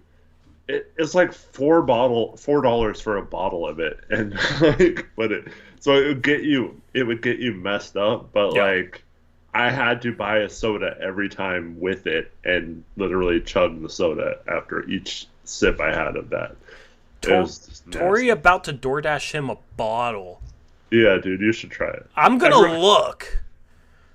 Everyone has to experience some sort of drunken night with like the crappiest alcohol once in their life, right? So like, where would I find that? Like at a mini mart or something. So like 7-Eleven? Yeah, I used to get it at 7-Eleven back in the day. Yeah, maybe just some like random mini mart type place. I don't know. MD 2020 blue raspberry flavored wine bottle for $5.99. Yeah. Or we can get the banana red. They do have some more flavors now. It used to just be like I forgot what the OG flavors are, but Why am I tempted? Yeah, you got to do this now. This has to be a thing. Or, oh man, yeah, we're gonna turn our drinking stream nights into just like, what kind of crappy alcohol can we drink tonight? Oh man, Matt! Of course, Matt Cardell of all people says he drinks that stuff for fun. Yeah, I'm sure, Matt. Oh man, so wait, red banana or blue raspberry, bro? I move tomorrow. I can't be hungover.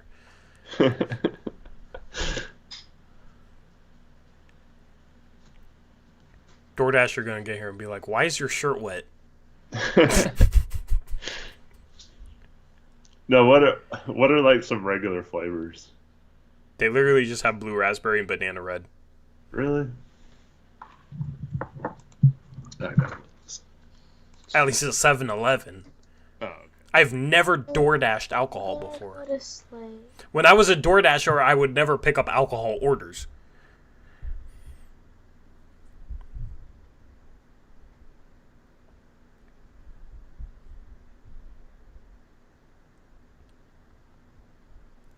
All right. You know what we're going to do? Did you really do it? We're going to do a chat poll. Oh, no. You don't even have to do a chat poll. You know what's going to happen.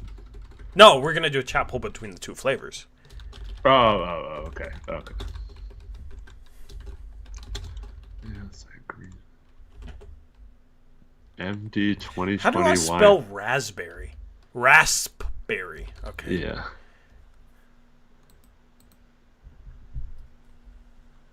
Yeah, I used to get the red grape wine. Ugh. I think you should get blue raspberry. That sounds delicious. No, actually, banana. I don't know. I do like bananas.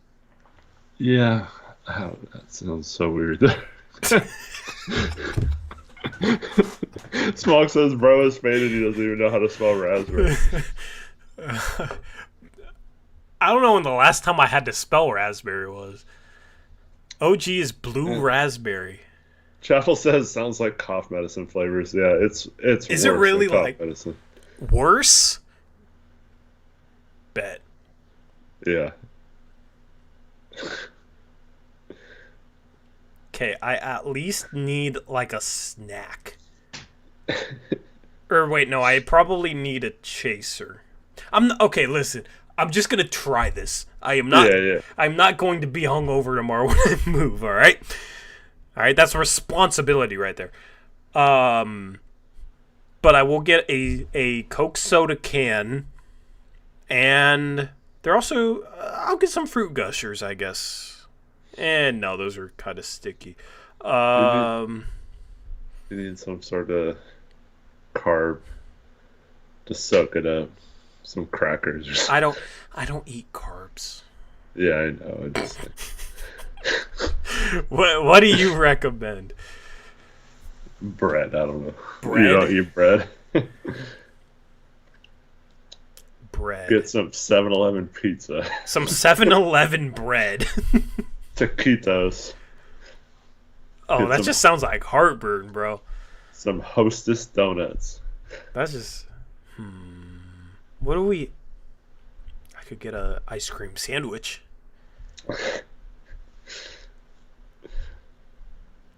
We'll talk about other players here in a second, okay? Once I complete this order. Drosh. Don't talk about him. He has no clue what he signed up for. Bro, do you know me? I don't shy away from a challenge, Dro. This really feels like we lost the betters. Yeah, we should have just made this one of our picks against the spread bets, because I've designated post-game streams for that. You realize that, right? We definitely got to come up with some other stuff like this. If it's as nasty as you... if you think it's as nasty as I thought it was, it definitely... We'll have to bring it back for a bet later on. ID required at the door. Sign and accept. This is strange. I've never done this. This will probably be the only time I ever do this.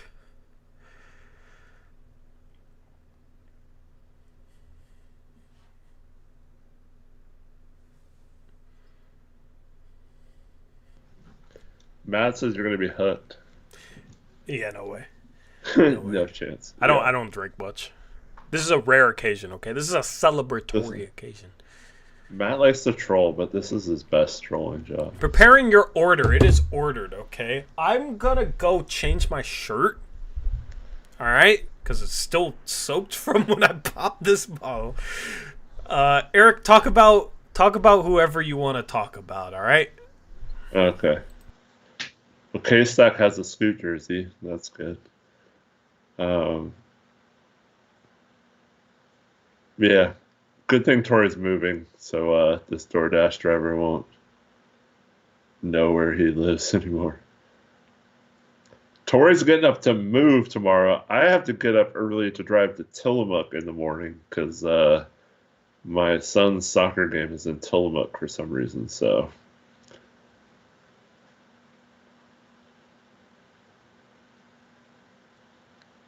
Yeah. But I'll grab another drink here in a minute.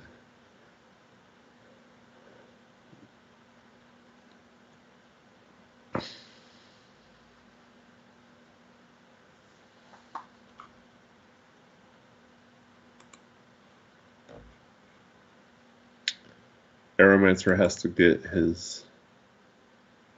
or make a door for my kitchen. You're making a door, you're not just buying a door.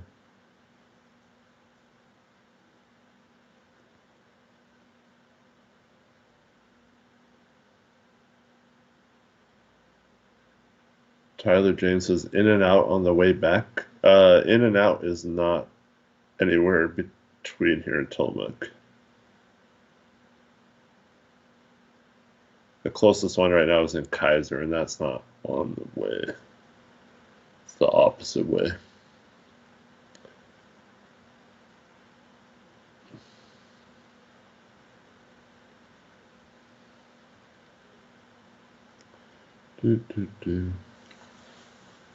What did everyone think of the game tonight? Obviously, it was pretty fun.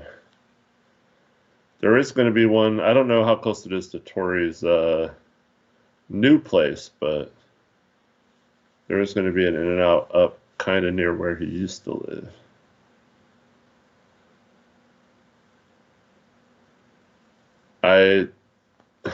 No, Tyler. I live out on the west side of Portland, so I am only a few minutes from Banks, which is the highway that goes directly into Tillamook. I wouldn't go anywhere near I-5.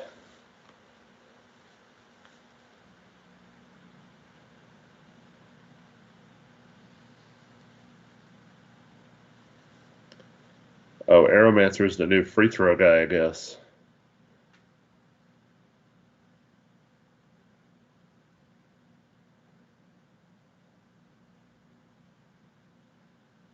I don't know, Matt. Why don't we hang out more often?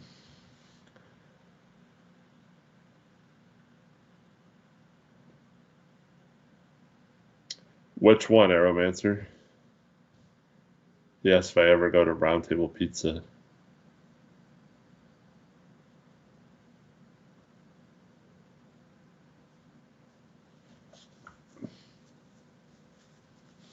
I mean, we had our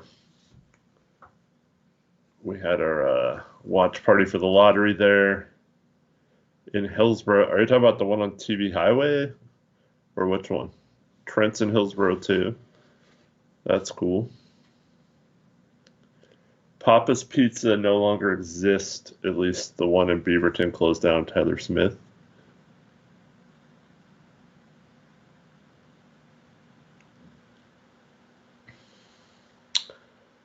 Dro asked if I like Fatango. My wife likes it. I'm not. I mean, Fa's okay, but Yeah, I mean that place isn't too bad. I don't mind going there. The Eugene Papa's Pizza is still there.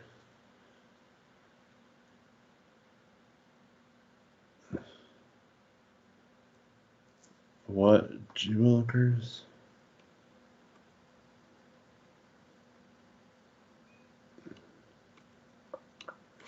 G. Wilker says it's the same owners as Papa's Pizza and same pizza still. What is? The place that took over the building that Papa's Pizza was in? Because that place is already shut down too. It didn't last very long.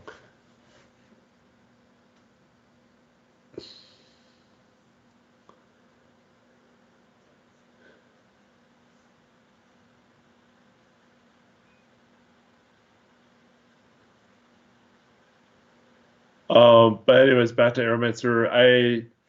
I used to go to that one a couple times. That's where my mom and I watched Game 7 of the Denver Nuggets series where CJ won the round table pizza there on TV Highway.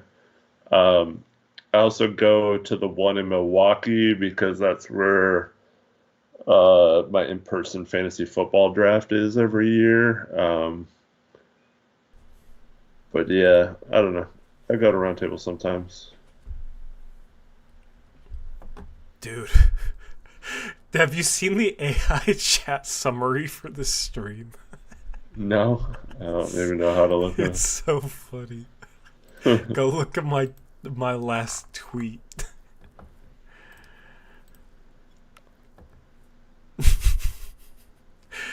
Dude, I always enjoy like going into chat and just seeing the AI chat summary because sometimes it's like very on point and sometimes it's just like completely off. You never know what you're gonna get. Chat, if you want to know, go look at my last tweet. The man is back and in charge and in salmon color. Yeah, man. I'm looking forward to this to trying this stuff that Eric swears by.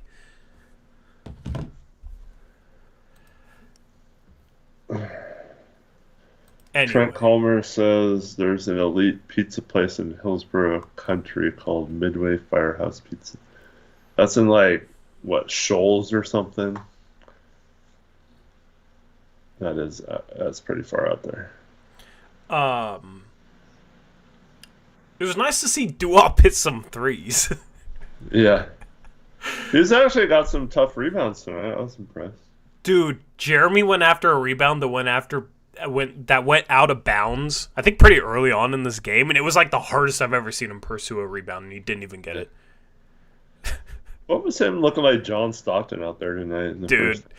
I don't know, man. Like 7 assists, 3 rebounds in 23 minutes is a lot for him. 3 steals, 3 blocks, 18 points. His secondary rim protection, when the Blazers do trade him, I'm gonna miss it. And I hope that they get somebody similar because when he's next to a legit shot blocker, like, I don't know. He just has moments where, like, he's such a good rim protector for a power forward that doesn't play around the rim a lot. Yeah. But he needs to be in that role. He needs to not be guarding guards 30 feet away from the rim, struggling to get through screens. Yep. And that's just where it's like, man, you got to have Dia now. If you actually do start Kamara to start the season, you put Jeremy Grant more in his natural defensive role. And the rim protection with him and Clingan is elite. So, I don't know. Like, Jeremy was good tonight, man. He, if he just makes the right pass and plays off other guys, because he did a pretty good job of that today, I like him so much more offensively. Yeah, and then the defense, 6 stocks in 23 minutes. Mm-hmm. Phenomenal stuff. Phenomenal stuff. I'm turning this back into the postgame show before I get my MD 2020 poison. When's it gonna be here? Let's see. In like 2 minutes. Oh shoot. Let's go.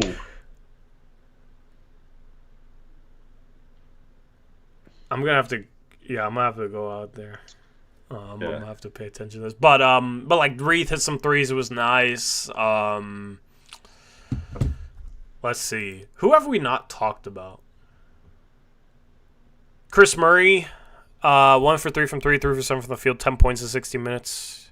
He's been like quietly solid, and he got subbed in ahead of Jabari Walker. I think like 2 of the positions. Jabari's been out. Oh, is he? Okay, but still, yeah, sore right ankle. Yeah. Okay, yeah, but like that's a positional battle to watch. Like if they need to rely on one of Chris Murray or Jabari Walker, which one is it? Banton versus Repair, which one gets subbed in first? You know, we talked about that a little bit earlier, but that's something to watch. Kamara was inefficient tonight, but he had 4 steals, 1 block, 5 boards in 22 minutes. And was a team high plus 35. He's one of those guys where he doesn't have to make shots to be effective. I like having a lot of guys like that, man. Because some nights you're not going to have it. Some nights your shot's not going to fall. He did have a really nice finish around Rocker Kessler. Some of his finishes this preseason have been very encouraging, but we just need to see it play out on like a large sample. And hopefully he finishes better this year compared to last year.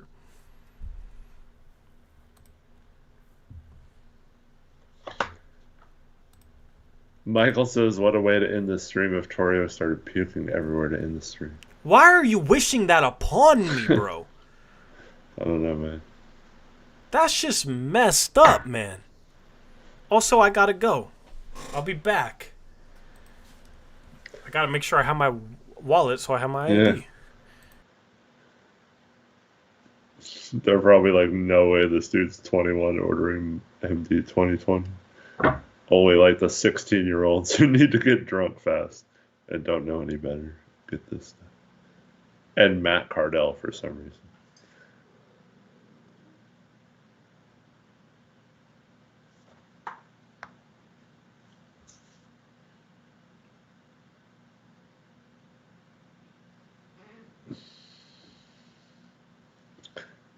Like I said, Drew, everyone in their life has to experience it one time. If Tori hasn't had that experience yet, he's got to before he's too old.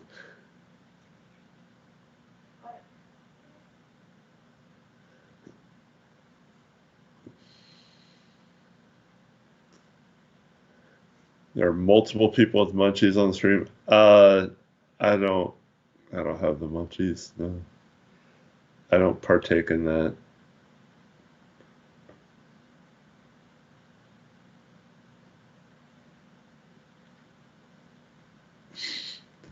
What fathers are supposed to stop life from happening? Yeah, if I just come down hard on Tori and don't let him drink, he's just gonna find a way to drink even more behind my back. So just got to let him do it with my supervision here.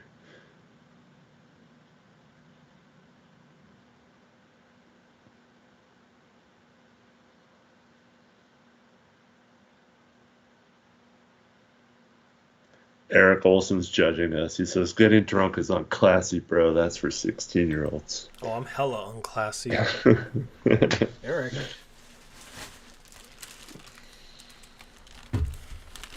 That DoorDasher was a cool guy, even though he was wearing a Seahawks jersey. Which one? I don't even know. I wasn't paid attention. So I used to DoorDash all the time. I never actually did like an alcohol delivery order. So this is my first time seeing how it was done. It was interesting.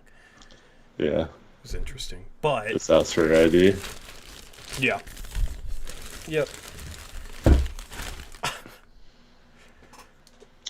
All right, let's see it. This stuff looks like it has. This stuff looks like it has hella chemicals in it, dude. What are you getting me to drink? Oh, let's go. So should I just sip this straight, or should I pour it in my glass? You gotta sip it out of the bottle. Out of the bottle. Yeah. Yep.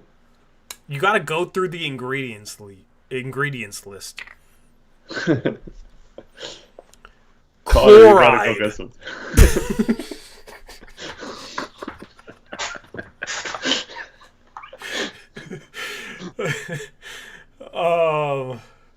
It's so dark in here. I have to wait. Let's see. No, the first ingredient is government warning. What? Government warning. According to the Surgeon General, women should not drink alcoholic beverages during pregnancy. Okay, I'm good. There's literally no ingredients list. Okay, hold on.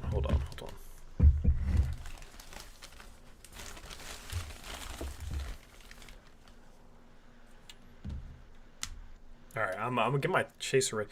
Dude, look at this. This can is messed up, man. You can tell how little Tori drinks. Petrol was the main ingredient. Okay. Ain't no way, bro. I can't even open this. I can't even open this. Look at this can. It's so messed up. What? Man, they had that one sitting there for like 4 months. No one would buy it, and they were like, "Oh, this sucker just DoorDashed it." I can't even get chaser. Okay, I fixed it. All right. I'm scared. Don't be scared. This is like a You said it was the worst taste. Why did I buy this? For the memes. Oh God. Okay, I'm gonna smell it first. Matt said, "Whatever you do, do not smell it," but you gotta smell it.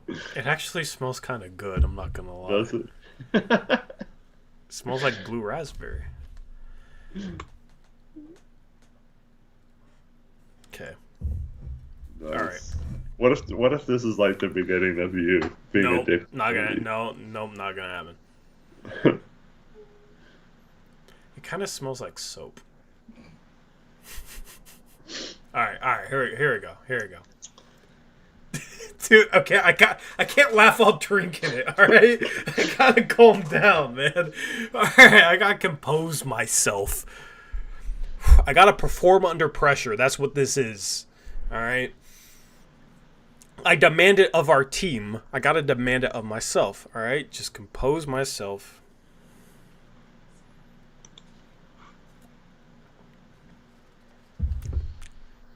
That's not bad. What?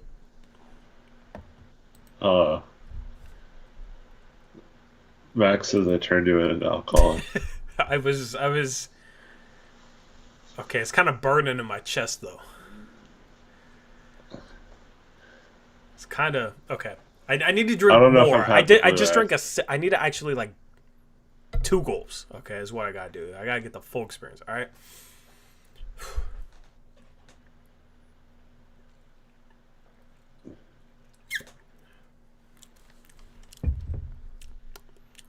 It's not terrible, but it's weird. Yeah. It tastes like You know what it tastes like? It tastes like good tasting chemicals. It's not right, but doesn't taste terrible. Bro, that's not okay. Okay. It's so blue. Why is it so blue? What? How much alcohol is in there? What's the Percentage? Yeah. I don't know. It doesn't say on it. I don't know. Let's see. Oh, that one's only 13%. That's why. Oh, it's only 13%. Hold on. Let me see. 7. Nope, that's milliliters. Okay, let's see here. Oh yeah, it's only 13%. What were you drinking? Strawberry juice? Some of the other ones are like 19.5%. Oh, okay. I got the nerfed version. They had to nerf it, I guess. Got you. 13's still pretty strong. Michael Anderson says, Eric, thoughts on the new members of the Pac-12? Anyway, I'm not drinking this stuff. I tried it. Okay, I'm good now. I was expecting. I'm kind of bummed out. It didn't taste worse. Yeah.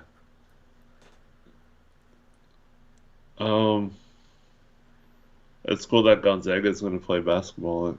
I'm super excited for that. I just wish it was happening earlier. Yeah. That's going to be a good basketball conference, though. Mm-hmm.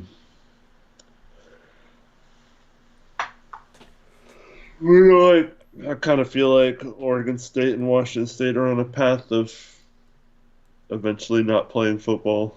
I don't know. Feels like it's headed down a dark way. Yeah.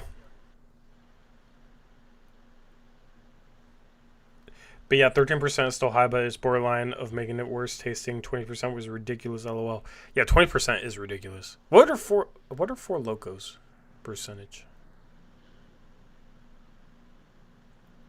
I don't know.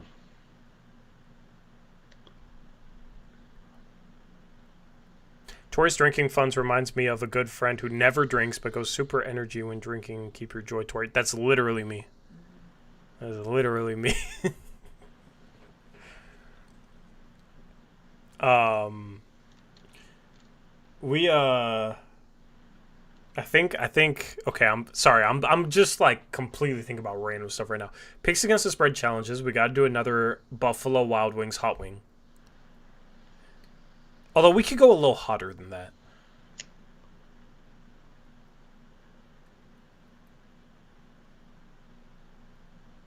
Gray Hughes, what's up, Gray? Says 42 wins. We'll have our prediction stream on Monday. That'll be the first stream from the new place. I get my desk on Monday. I got a new desk, so that's exciting. Don't you love the ball? Yeah, man. Ball movement was good tonight. Now that this offseason they finally freed themselves of Dame, they can move the ball. Right? Finally. They just needed to be like so far removed from Dame to be able to do it. So.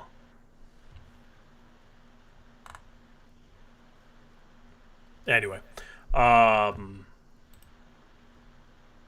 recap, Eric. Because after all, this is still a Blazers postgame show. Yeah, the Blazers go 3-1. Thought they had some good moments, but also some frustrating times where the offense looked very slow and stagnant. But like a couple of the earlier games versus tonight looked night and day difference. So hopefully that's some positive signs of them improving and starting to show some sort of identity. But yeah, looking forward to seeing when the real games start next Wednesday. The most frustrating thing about this preseason was that they only played 4 games, where every other team seems to have played like 6. Jazz played 6.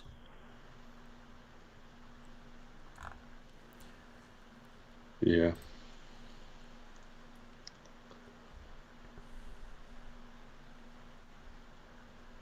Can you believe 5 days from now we're going to be talking about an actual regular season game?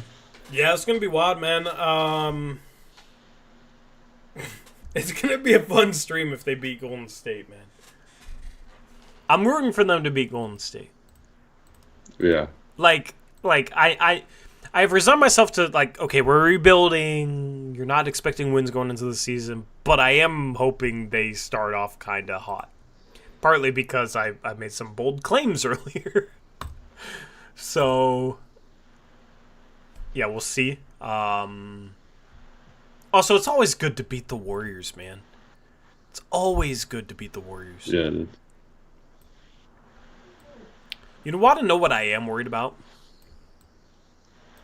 What's that? So OKC has the Clippers unprotected first-round pick this year, correct? Yeah. That's what I'm worried about. Well, I think it's a swap, but yeah, basically the same thing. That is what I'm worried about. You're worried about them getting the first or second pick? Dude. Yeah. Yep. Yeah. That. Could you imagine if they get Cooper Flag? Could you, like, the league would have to come up with new rules to prevent a team from ever doing what they did, right? Because most rules are like, okay, this team is just there's something absurd that happened. It's the reverse Stepien rule, where instead of you can't trade picks in consecutive years, you can't own draft picks in consecutive Exactly. years. Yeah, like exactly, man. I mean, like how you get the 1 seed in the following draft, you get Cooper Flag. Yeah. I am rooting for the Clippers to do well this year. The Kawhi news is a bummer, and it's simply because the OKC Thunder have their pick. We need Harden to be like crazy good. Yeah, Prime Harden. We need Prime Harden back. We need Prime Batum back. We need Derek Jones Jr. to be good. It's brutal, man. It's brutal. Blazers play them on the 30th. That's the first game we should tank, right?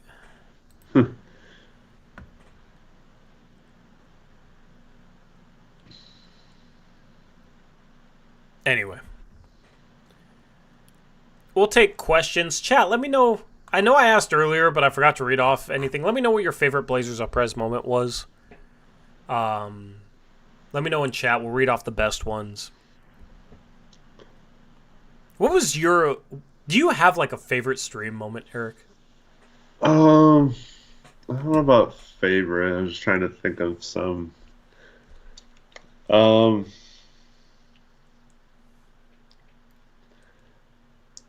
Like, I don't know. A lot of the times where we got super pissed off, they're funny now to me. Like, you know, they weren't exactly fun at the times, but we don't got no like, assets.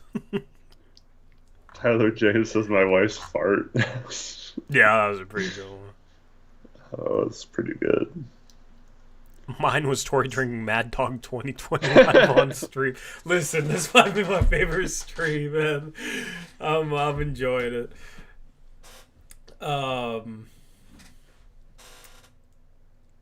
like that stream that night was the worst. The Pelicans making the playoffs, but like, oh my god, it was that rant. It was still a fun stream, though, man. That rant was I will probably never outdo that rant. Like I cooked on that stream, man. I'm gonna find that stream on my phone. Yeah. I'm gonna find it. That one like that sucked, but also that was iconic. Yeah. What about someone sending 500 for Tori to shave? When did anyone ever send me 500? I think it was like 100. Yeah. I don't think I've ever gotten 500. I like some of our streams when they're the bubble streams, but... Yeah. The bubble streams are pretty cool. I don't remember why. Oh, it was because... Was it because my... I don't even remember now. Why was I streaming from my garage? This is a good question. I don't know. Why were you streaming from your garage, Eric? Remember garage, Eric? I think just to get away from the background noise, maybe.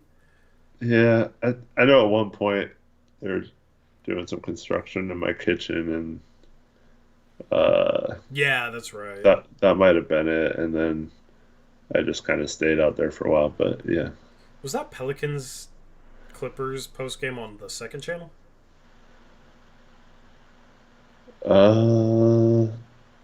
Did you even have two channels yet then?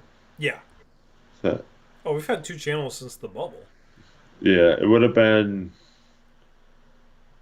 That was, what, 2021? Oh, I found it. I'm just going to play the intro. Okay. I've gotten better about this, okay? This is the point where I'm just fully transparent with chat, okay? I was like cussing out my TV screen that game. That's why my voice was like not all the way there at the start of the stream. I was so mad. Are you better about it, or is there just less stakes lately for the Blazers that you don't have to? I'm I'm just okay. I'm in a better headspace in life. Okay, let's just say that. Like I was not in the best headspace. Okay, so that was like part of it. Yeah. Now I just vent. Now I just vent over text, or I vent in RGC when stuff goes bad. But like back then, I used to I because part of it was, okay, we get to cover 2 lottery picks for our channel, right? And the fact that we lost one of those was so tough. I've never been more frustrated on stream after that disaster of a trade deadline. Like, that's all we had to look forward to. Mm. Well, then just like knowing from the minute we made that trade and being like, wait, why would we set the protections up that way so that they could possibly make the playoffs and still have a lottery pick, yet we're willing to give us a lottery pick for CJ if they didn't accomplish their goal of making the playoffs. It made no sense. And of course, that's how it played out. And they end up with the 8th pick that year. Yeah. And so. Do you remember how I started that stream?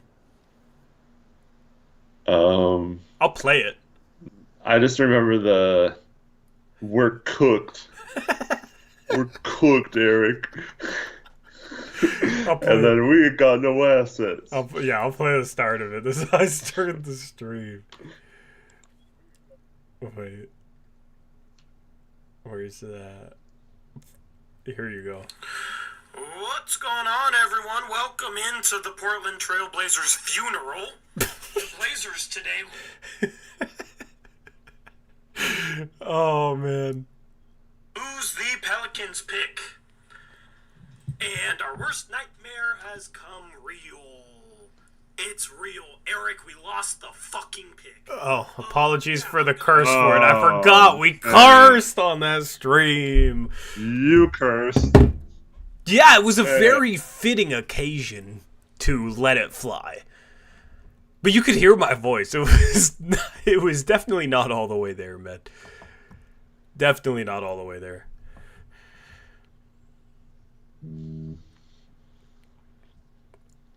Oh, we got Borda in here. My guy Borda, man. My guy Borda. I think I was more sad than you, because you were excited to get Scoot. I wanted Wemby. Oh, but we immediately had the Miller versus, because we didn't know yet that Charlotte was going to not take Scoot, so we were having that Miller debate for a while.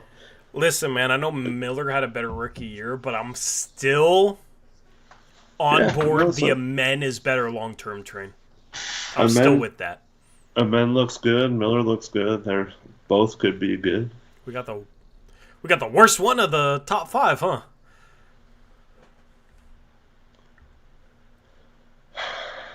Well, Wemby. Yeah.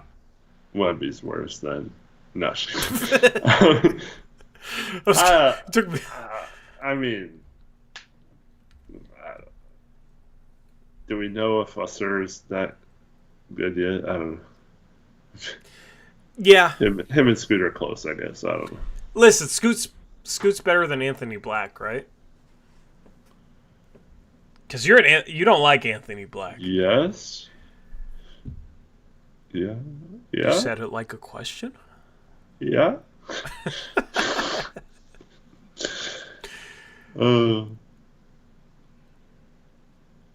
I don't even want to think about if we got Wemby, because my mind is starting to race there, and we still have Dame and we'd have Wemby, and we'd be talking about, like, is this the year the Blazers finally win it all? But, things are the way they are. So. Also, I don't understand why some of these NBA players can't get Wemby the ball when he's wide open, and you just have to throw it like in like a 10-foot area that's like 12 feet high. You have the greatest passing radius of all time. Yeah, like the biggest passing window ever. You just can't throw it to this dude. Like, I don't understand, man. The clip with him getting pissed at Harrison Barnes, like, that's such an easy pass. That is such an easy pass. Bro, I could throw that pass. You could throw that pass. Well, I could throw any pass. Naturally. Well, yeah, I mean, touche, but I just don't understand. This dude could be triple covered, and I feel like I can still get him the ball at the rim. Like, just put this dude under the rim. Mm. He's an athletic 7'4" dude. I just don't understand. One of the things about tonight's game, though, was I really liked the lobs to Clingan. Like, a couple of the lobs to Clingan were very nice. Mm-hmm. I like having a 7'2" big play around the rim compared to a 7-foot big play at the free throw line. I would prefer that, actually. Yep. It's just funny how, like, oh man, we gotta get an athletic big man who dunks the ball. That's why we need DeAndre Ayton. He barely dunks. Yeah. Trevin says there's a good BU moment. I think he's referring to us arguing over who's the better passer. Or you always. Oh yeah. You always trying to say, like, anytime it gets brought up, how you have to say how you're a good passer too. And Yeah, and I brought up our like Rip City 3-on-3 clips and like one of the passes. So one of the cool things this year is we have 4 people helping us out with social media. One of the things we're going to be posting on like TikTok, IG Reels, etc. is like historical Blazers Uprise clips, like funny moments, etc. Because I think there's just a magic about some of the moments we had early on, and I don't think we've like lost that necessarily, but like there were some moments on stream that I really enjoyed, and it made me fall in love with live streaming, with doing YouTube stuff, and I don't want that to be like completely forgotten. right. We got 4 people helping us out this year. Like I found a spreadsheet where I have like a bunch of historical clips saved, and I plan on like going through some old streams and like finding some of these moments, man. Especially after I move out, where I'm just reminiscing back on like my first days streaming in this place, and that'll be posted on like TikTok or YouTube Shorts. I plan on like diversifying where it's posted, but that's why you should follow us on all of our socials. They're linked in the description box below. TikTok, Instagram, Twitter. Of course, subscribe to the YouTube channel if you haven't already, because that's something we're going to be doing this year. And I'm really excited for the people that we have helping out, too. We're going to be doing some cool stuff this year with social media on starting on opening night. So I'm meeting with Krish this weekend to hammer away some things. So Nice. yeah. Cool stuff, man. Yeah, let's see. Let me go back to like. Were you about to say something? Oh, I was just say, by the way, it's my son's 12th birthday today, so just want to say happy birthday to him. Happy birthday to him. He's getting old, man. He's almost a teenager. That's crazy. Yeah, 1 more year. That's crazy. One of my favorite BU moments was when Eric randomly decided to put his headband over his eyes. What stream was that? Because that's a picture in our Discord. Join our Discord, by the way, as well. I'm plugging everything. Join our Discord if you haven't already. Okay? Because that's a picture that you can use in our Discord. But I don't remember what that was from. I want to. Was it from a draft? A mock draft, maybe? I don't know. I feel like our long streams we tend to just start like goofing around, man.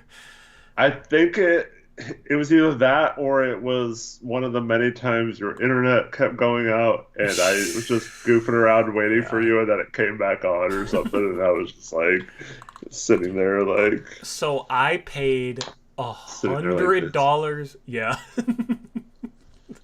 I paid $100 a month for the best Xfinity internet. Nice. They said you can stream in 4K. I don't know if I'll ever get to 4K, but I don't know, man. I should have no issues at this new place. Hopefully, fingers crossed, of course.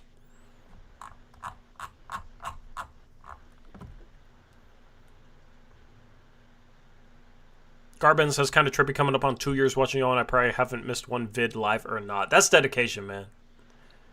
That's dedication, man. I appreciate you, bro. Appreciate that. Yeah, lagging really is. I feel like you've been a long... Sorry, go ahead. My bad. No.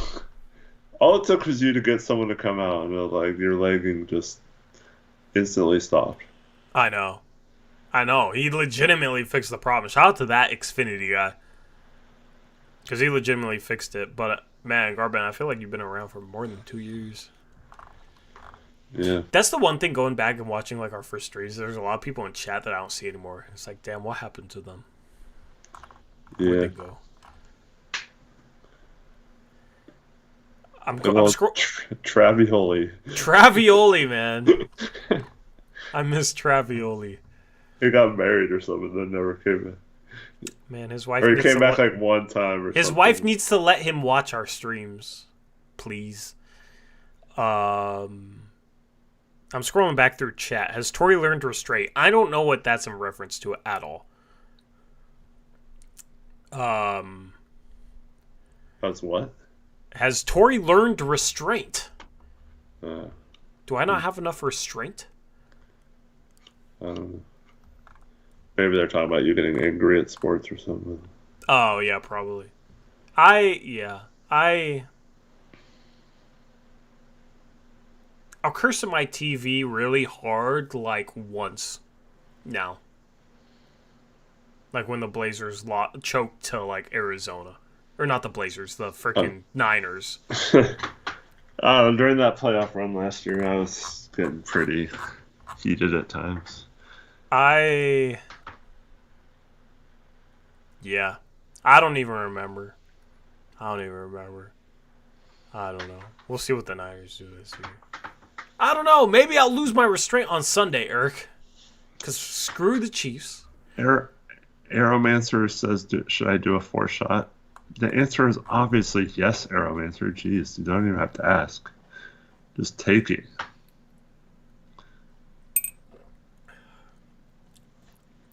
This stuff is weird, man. I like the penguin around this glass, though. Dude, I can't believe I moved tomorrow. That's crazy. Do you guys ever have, like, a moment where you just, like, think about where you are in life and, like, oh, that's wild? Because that's where I'm at right now. Like, it's wild. It's wild stuff. I talked about this for so freaking long. Eric talked about it. I talked about this for so freaking long, man. It's literally tomorrow. I talked about having an influencer network. Now I am a big part of running one. Like, it's crazy. Garben says, dude, so Tori, do you do a lot of graphic design for work or what? That's like part of my work is I do graphic design stuff for Hog Media. Hogmedia.co.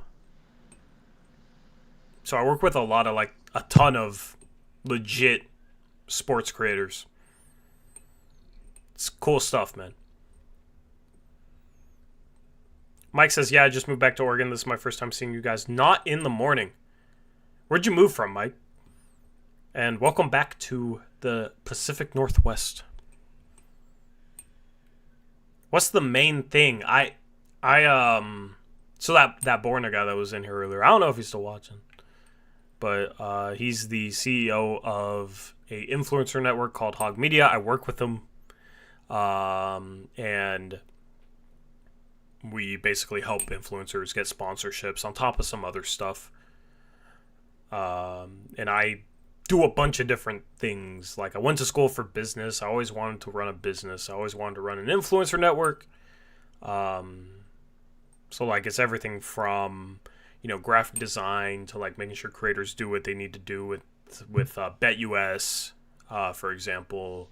I work all the time with BetUS, making sure like we got a big campaign with a bunch of creators and making sure they do what they're supposed to, and accounting, like basically anything I need to do. I'm kind of someone that feels like he can do anything if he sets his mind to it. Like that's kind of my mindset. So I do a bunch of different stuff, but like if I ever need to do graphics for a brand or something, like I can do that, of course.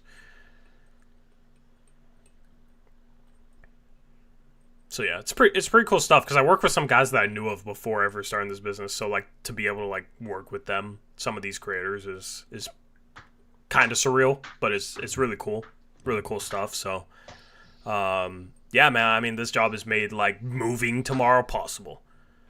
So it's what I wanted to do. I talked about it on stream like 2-3 years ago, 4 years ago about wanting to do something with like having an influencer network, an influencer business. So that's like another one of those goals, man. Like somehow it happened, man. So it's it's very cool. It's very cool.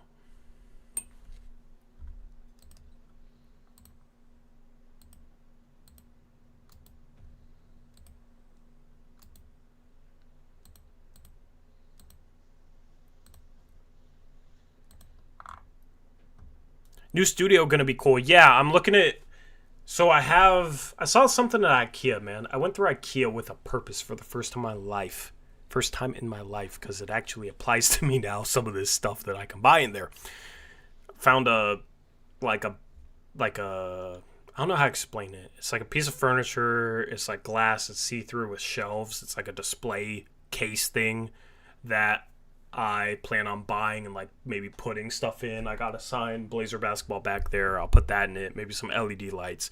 I definitely want to do something cool with LED lights. But yeah, it'll be decked out for sure.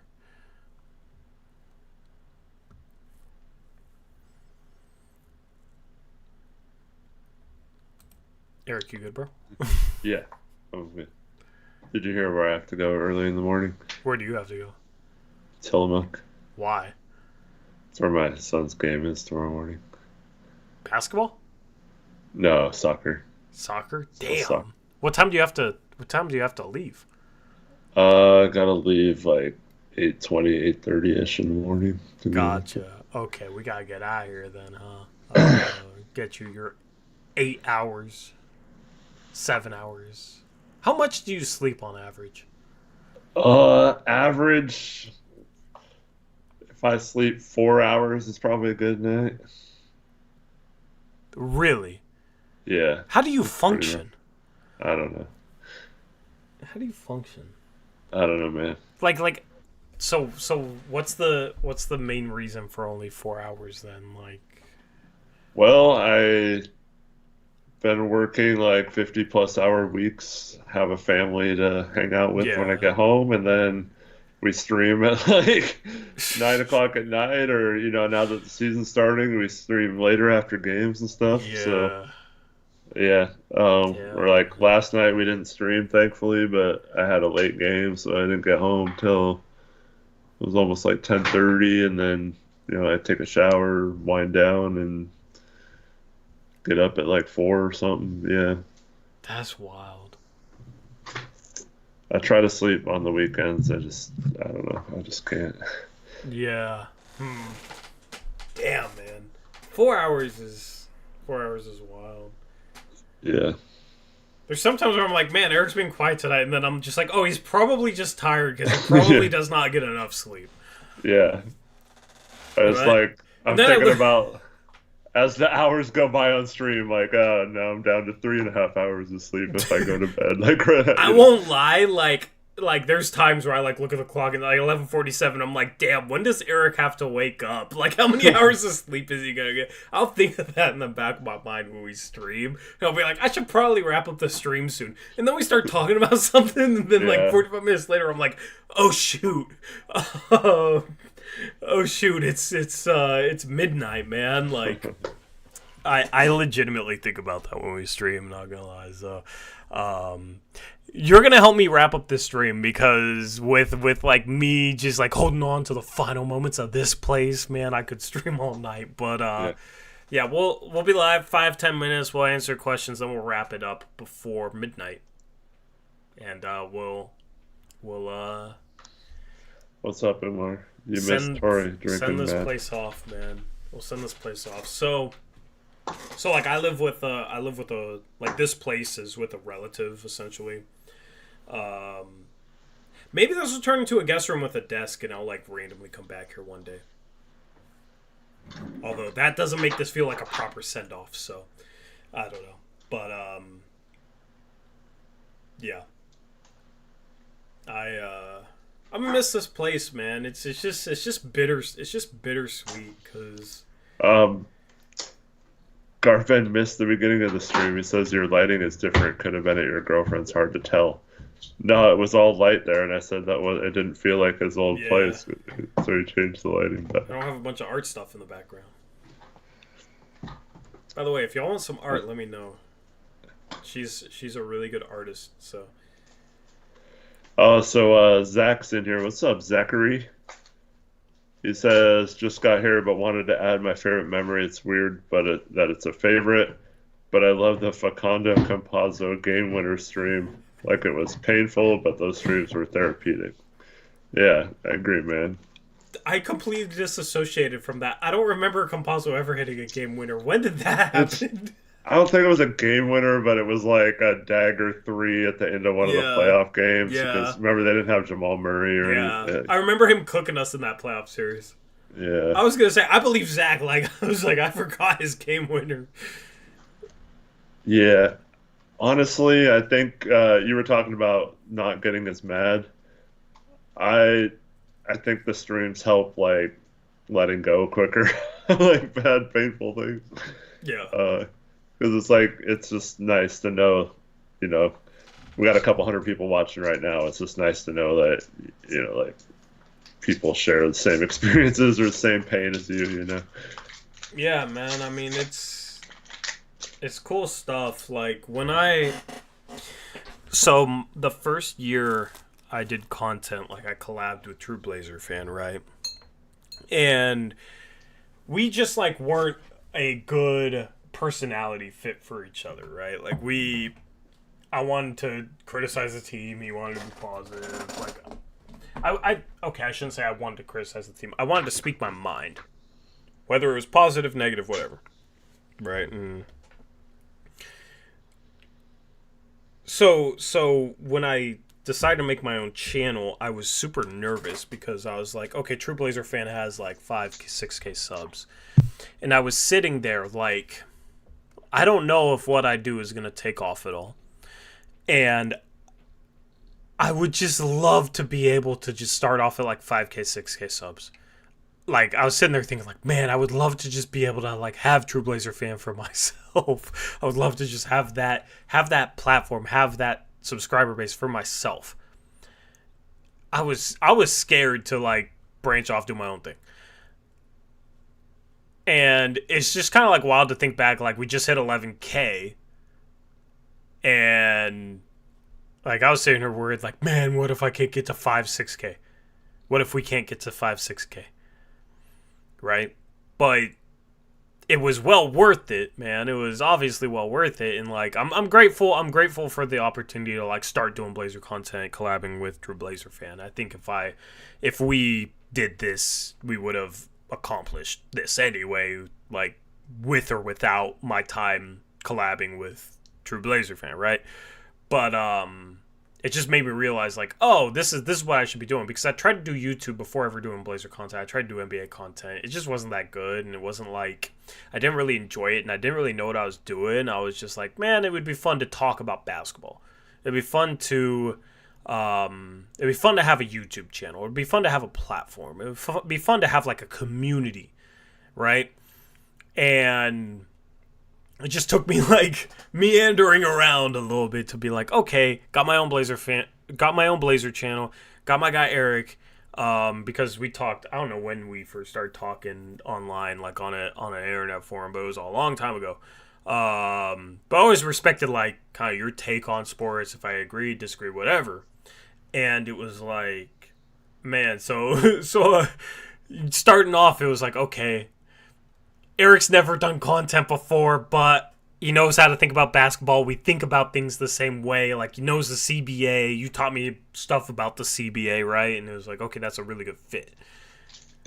And then to see, like, your growth, because you've grown a lot from, like, there to where you are now, just in terms of, like, being on air, being on podcasts and whatever, man. Like, I've grown as well, and it's just kind of wild to think back to the days of like 2019 and thinking about this whole thing, and then like where we're at now, And it's like we're so used to it that it's very normal now what we do. But like thinking back, man, like if we saw what we were doing in this space in 2018, 2019, like it would have been completely wild to me. Right. So I never want to like lose that perspective. That's why I'd like to reminisce back on things, because then it can help you appreciate where you're at. It can help you appreciate the journey that you've been on in life. This can apply to anything, right? So I like as I've gotten ready to move, I've been thinking back to those days and talking about 2019, 2020. Like, man, I just want my own studio room that's not literally my bedroom, because this was literally my bedroom. Not gonna lie, literally my bedroom. So, yeah, it's just cool stuff, man. It's just, you never, like, my whole approach to anything is, like, I don't want to take anything good for granted, this channel included. And thinking back to like when things weren't as good is a way that can help you appreciate what you have now. For example, like I used to drive a really beat up truck. Now I drive a Toyota Corolla, and it's not like the nicest car, but when I first started driving it, it was like, oh man, I can't believe this is my car. Because I used to drive a 1992 GMC Sonoma that the roof leaked. The roof literally leaked when it rained. So when I first started driving a Toyota Corolla with like a nice dashboard, it was like, oh my goodness, I can't believe this is mine. Now I'm used to it. But when I think back about that crappy truck I used to drive, I really appreciate it. So basically just a long-winded way of saying, like, don't take anything for granted, and I don't take this channel for granted. I appreciate all you guys. I appreciate chat, man. Like you guys have truthfully, honestly changed my life. So appreciate to all of y'all. Appreciate Eric for being on this journey with me. Thanks for having me. Yeah, man.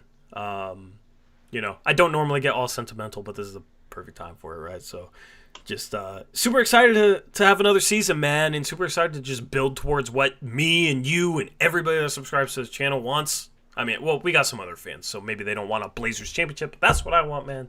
That's the journey. And there's some beauty in the journey, even if they never get there. There's some beauty in the process of just trying to build towards that championship. So that's what this season is about. Trying to just take another step towards building a team that has a chance to win it all. I joined in January of 2018. I joined that forum. Yeah. I thought it was 2017, but it says I think it was a little earlier, though. I don't know. I don't remember. It says I'm a member since 2018. I don't know. And I've been a member since, like, 2014 when I left high school.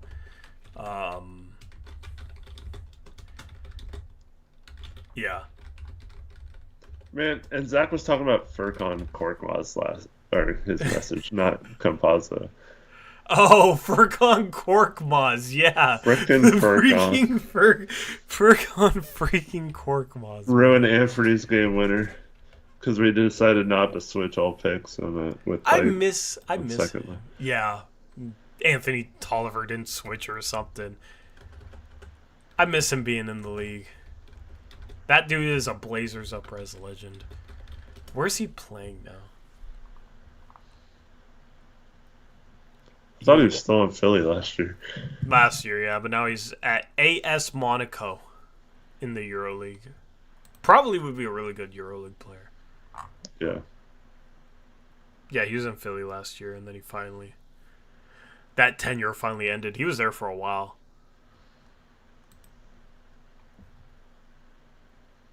Eric Olson says, what I love about y'all is y'all keep it real. Always, man. Always. Always will. I applied for credentials this year. They had limited number of spots, so I didn't get one, unfortunately. But even if I got credentialed or anything like that, I'd still keep it real.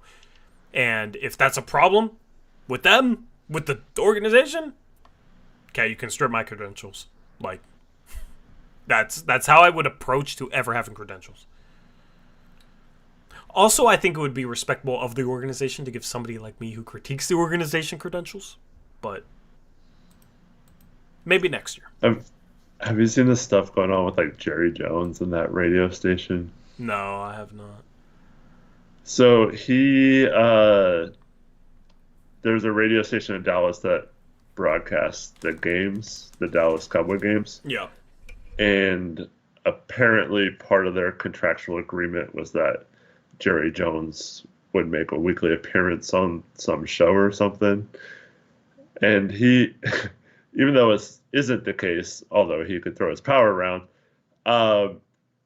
he basically told him that they weren't allowed to ask him tough questions because he pays their salaries and stuff, and would just get someone who wouldn't ask him most questions if they did or whatever. And yeah, it was just kind of weird. But like, I just kept thinking about how awkward that would be if we were forced to have to like suck up to someone and like say things that we didn't really believe just to have access to them or keep access to them.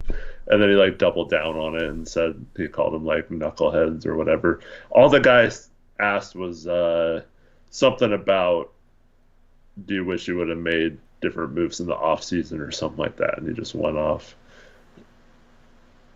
That's not even a tough question. Yeah. That's not even that's just ridiculous. So listen, like, hypothetically, right?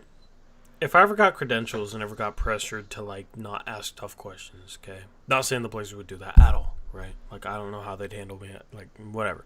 Okay? For me to like conform to that would be insulting to what got me there. And what got me there is, one, keeping it real, two, being myself. Right? Like, the community that we've built is what would ultimately get me credentialed. And we've built this community off keeping it real. So then to turn our backs on that would be insulting to that very community. Why would I turn my back on what got me to the point where I could get credentialed just to keep those credentials? And then just to be like half a dozen other people that do that already. Cookie cutter, like, why? Yeah. Hell no, man. Like, I built this channel because part of the reason was because there wasn't any content out there that I thought like catered to me. So I made it myself. Like, well, not, and by myself, obviously you included, right? Like, I want people that know about the CBA, that scout prospects, that can discuss trades. You know what I mean? Like, that can break down X's and O's more in depth. That's what I wanted. Wasn't really that out there. It was like, okay, well, that's a niche that we could fill. So, like, I never turn my back on that, man. Like, it's like, we don't need to be credentialed. We do not need to be credentialed. It'd be cool just to have it, though, you know, in our back pocket. Oh, absolutely. Like you said, just go in the back, be in the back. My dream is we could get credentialed, but then like send in like one or two people that are maybe in college, like taking like coursework to try and get into this industry and give them like good internship experience. Like working as media for a professional sports organization, which ultimately would be like good on their resume, good experience, etc. And it's like, okay, they don't have, like, if I could talk to an organization, it's like, okay, we want to put these people in there. Okay, you're worried about the type of questions they ask because they're not experienced. Okay, all right, like, year one, like, they don't have to ask questions.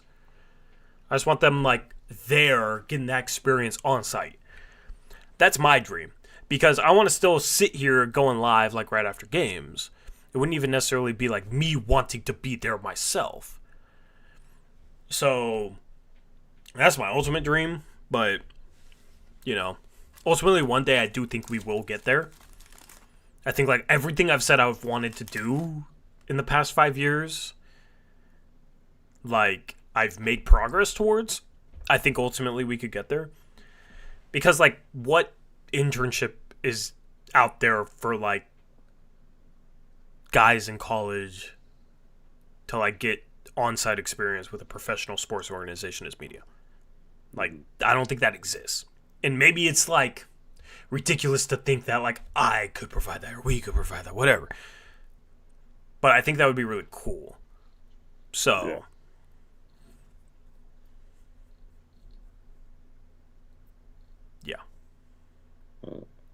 I don't think there's a think about it. I think it would be cool. Yeah. Yeah. So, I mean, like, but, like, I'd love to show up at Media Day, right? Maybe next year, man. Maybe next year. It'd be fun to be a part of it. Yeah. Part of it would be, like, proving that I could get there off of YouTube. You know? Because I've been told I can never make it in the media industry by people in this industry. I've been told that. So just being able to actually prove that wrong would mean a lot to me. Yeah.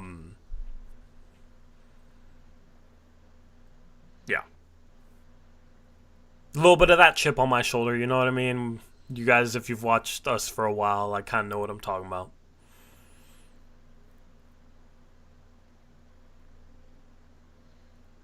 Anyway. Anything else you want to talk about to wrap up preseason? I said we weren't going to go past midnight, and the last 20 minutes have felt like 2 minutes. But also it's a Friday night, Saturday morning, so I guess you're okay? Oh, no, you wake up to go to Tillamook. That's right, still more hours than I normally get. But, no, it's just, appreciate everyone, and, yeah. Gonna have a fun stream Monday night, right? Yeah. With our, maybe we can find a way to start that a little bit early or something, I don't know. But, oh, yeah, we definitely can. Yeah, so make sure you join us on Monday. Or maybe we could get everyone to, like, turn in their picks ahead of time so the stream goes a lot faster or something. I don't know. Yeah, we'll sort that out. Monday is our seasonal predictions stream that we do every year. So make sure you tune in for that. We'll be standings predictions and award predictions. It's always a ton of fun. Chat, you get to vote for stuff.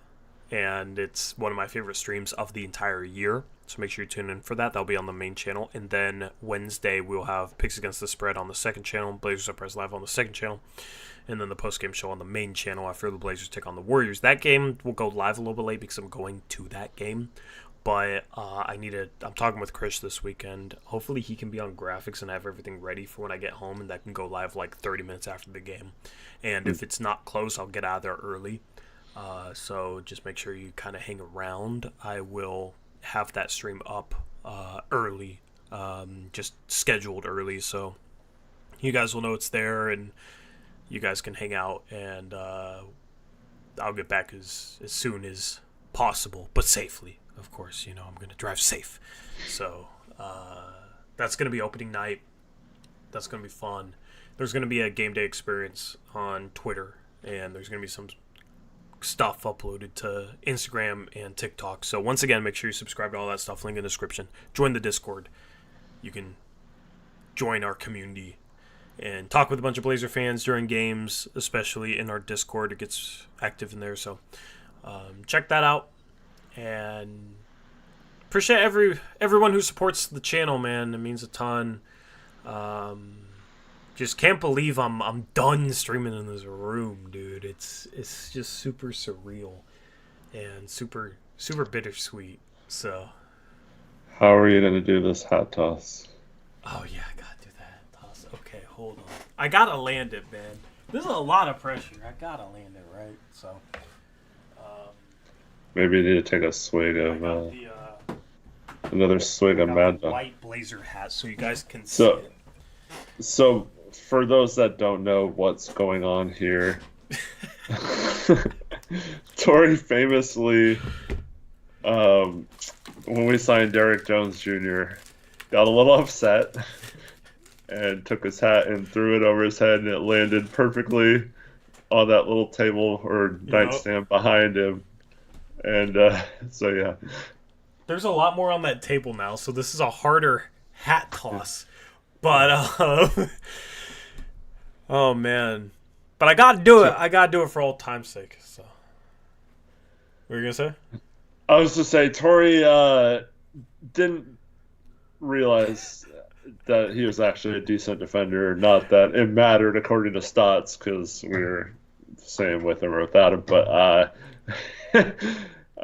yeah, Torrey was like, yeah. Well, I mean, I wasn't happy about this. That was like the number one free agent signing of any team that entire offseason that I was like uneducated about. Like, that was like the one guy I just did not know enough about to be reacting that strongly. So, still didn't the offensive stuff was legitimate though, because I said Stoss is just gonna park him in the corner, and he literally just got parked in the corner. So, but Zach wants us to say I love Kling Kong on stream. Okay, I love Kling Kong. I'm going to throw this hat now, okay? And it was a no-look, okay? Because just like the way I hoop, I throw no-look passes, all right? It was a no-look hat toss, okay? So, I'm nervous, man. All right, let's see. Can I land it? Can I land it? I did not land it at all. I threw it too much. I threw it too hard, man. You got a little over anxious or something. I threw it too hard. We got to land it, right? Yeah. And knock down the picture of my family. All right, this is the final one. All right. 3 strikes, you're out. I'm out. Good effort, Tori. Flips over family, man. I sacrificed my family for that hat throw, and it still didn't work out. So, anyway, I will have a legitimate backdrop to mess up when I throw my hat in the future. Okay, I might put a Nerf hoop behind me, and that would be sick. Nerf hoop behind me. I can shoot. Like once a stream, right? And see if I can hit it. Kind of like Tony Reale trying to hit the camera on around the horn on the sign-off with a crumpled piece of paper, right? I think that's something to do. Yeah. I think that's something to do. Anyway, appreciate you guys. Thank you guys for joining us, man. And next stream is going to be a ton of fun on Monday. I'm super excited for that. That's a wrap for not only this episode, that's a wrap for this place. It's a wrap for this studio. Lots of great memories here, and I appreciate you guys for being a part of them. Eric, any final words? Bye, Tori's room. Goodbye. We're off to bigger and better things, man. Thank you, everyone. Have a great weekend. We hope to see you Monday, and then of course, join us Wednesday, both before the game and after the game. Going to have a lot of fun with that. Hopefully, talking about some fun performances from that game, and yeah, regular season, and then get into our groove with post-game shows and twice weekly shows all throughout the season. If you're new here, that's provide plenty of coverage the entire season, breaking everything down, and then when we get to stuff like trades that happen, we'll have streams. Of course, trade deadline day is one of our favorite days of the year, streaming for several hours. Yep. And then, just enjoying the season. There's no pressure this season. We don't have the Dame thing just happening, so we're a little bit more relaxed than we were heading into last season. And, I think this is just going to be a fun, enjoyable season where we can both break down the team and, if our lottery status is cemented early in the season, we can, of course, break down prospects and watch a lot more college basketball than professional basketball and get heavily invested in some of those players throughout the year, so that when the lottery comes around in 2025, that we're all prepared for what might become of that pick. Yep, absolutely. Rohan says, I'm behind and just watch Tori bust a load, pop in a bottle. Yeah, he's behind in the stream, man. That was champagne showers. That was ridiculous. That cork went everywhere. Cork went all over the room. Anyway. I just heard the pop, and then I heard you could hear the liquid like pouring out of there. Dude, yeah, it was wild. So that's just another memory to add to the bank, man. So this stream was so much fun. Couldn't think of a better game and a better post-game stream to cap off things here. So appreciate all of you guys, man. And that's a wrap. I'll maybe post some Twitter videos and stuff tomorrow. Maybe do some behind-the-scenes stuff or something in regards to, like, building the studio. That would be kind of cool. That's something I've thought about for a while. So just stay tuned. We got a lot of good stuff coming up. Super excited to start the season. Can't believe it's 5 days away, man. It's really 5 days away, dude. So what are you laughing at? Arrow miss. Arrow's wild. Anyway, I think Arrow joined me with some of the alcohol tonight. He's drunker than you, Tori. He started acting concerned for me like I was completely wasted, and I wasn't. And then I started thinking, wait, maybe he's completely wasted. He is, definitely. Absolutely. Anyway, Arrow likes himself a drink or two, and I respect it, you know. But anyway, fun stream, man. We're out of here. That's a wrap for me and this place. I'll see you guys on Monday. Make sure you tune in for that stream. That's going to be a ton of fun.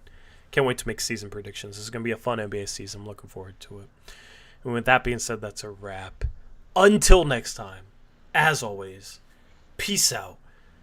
Go Blazers.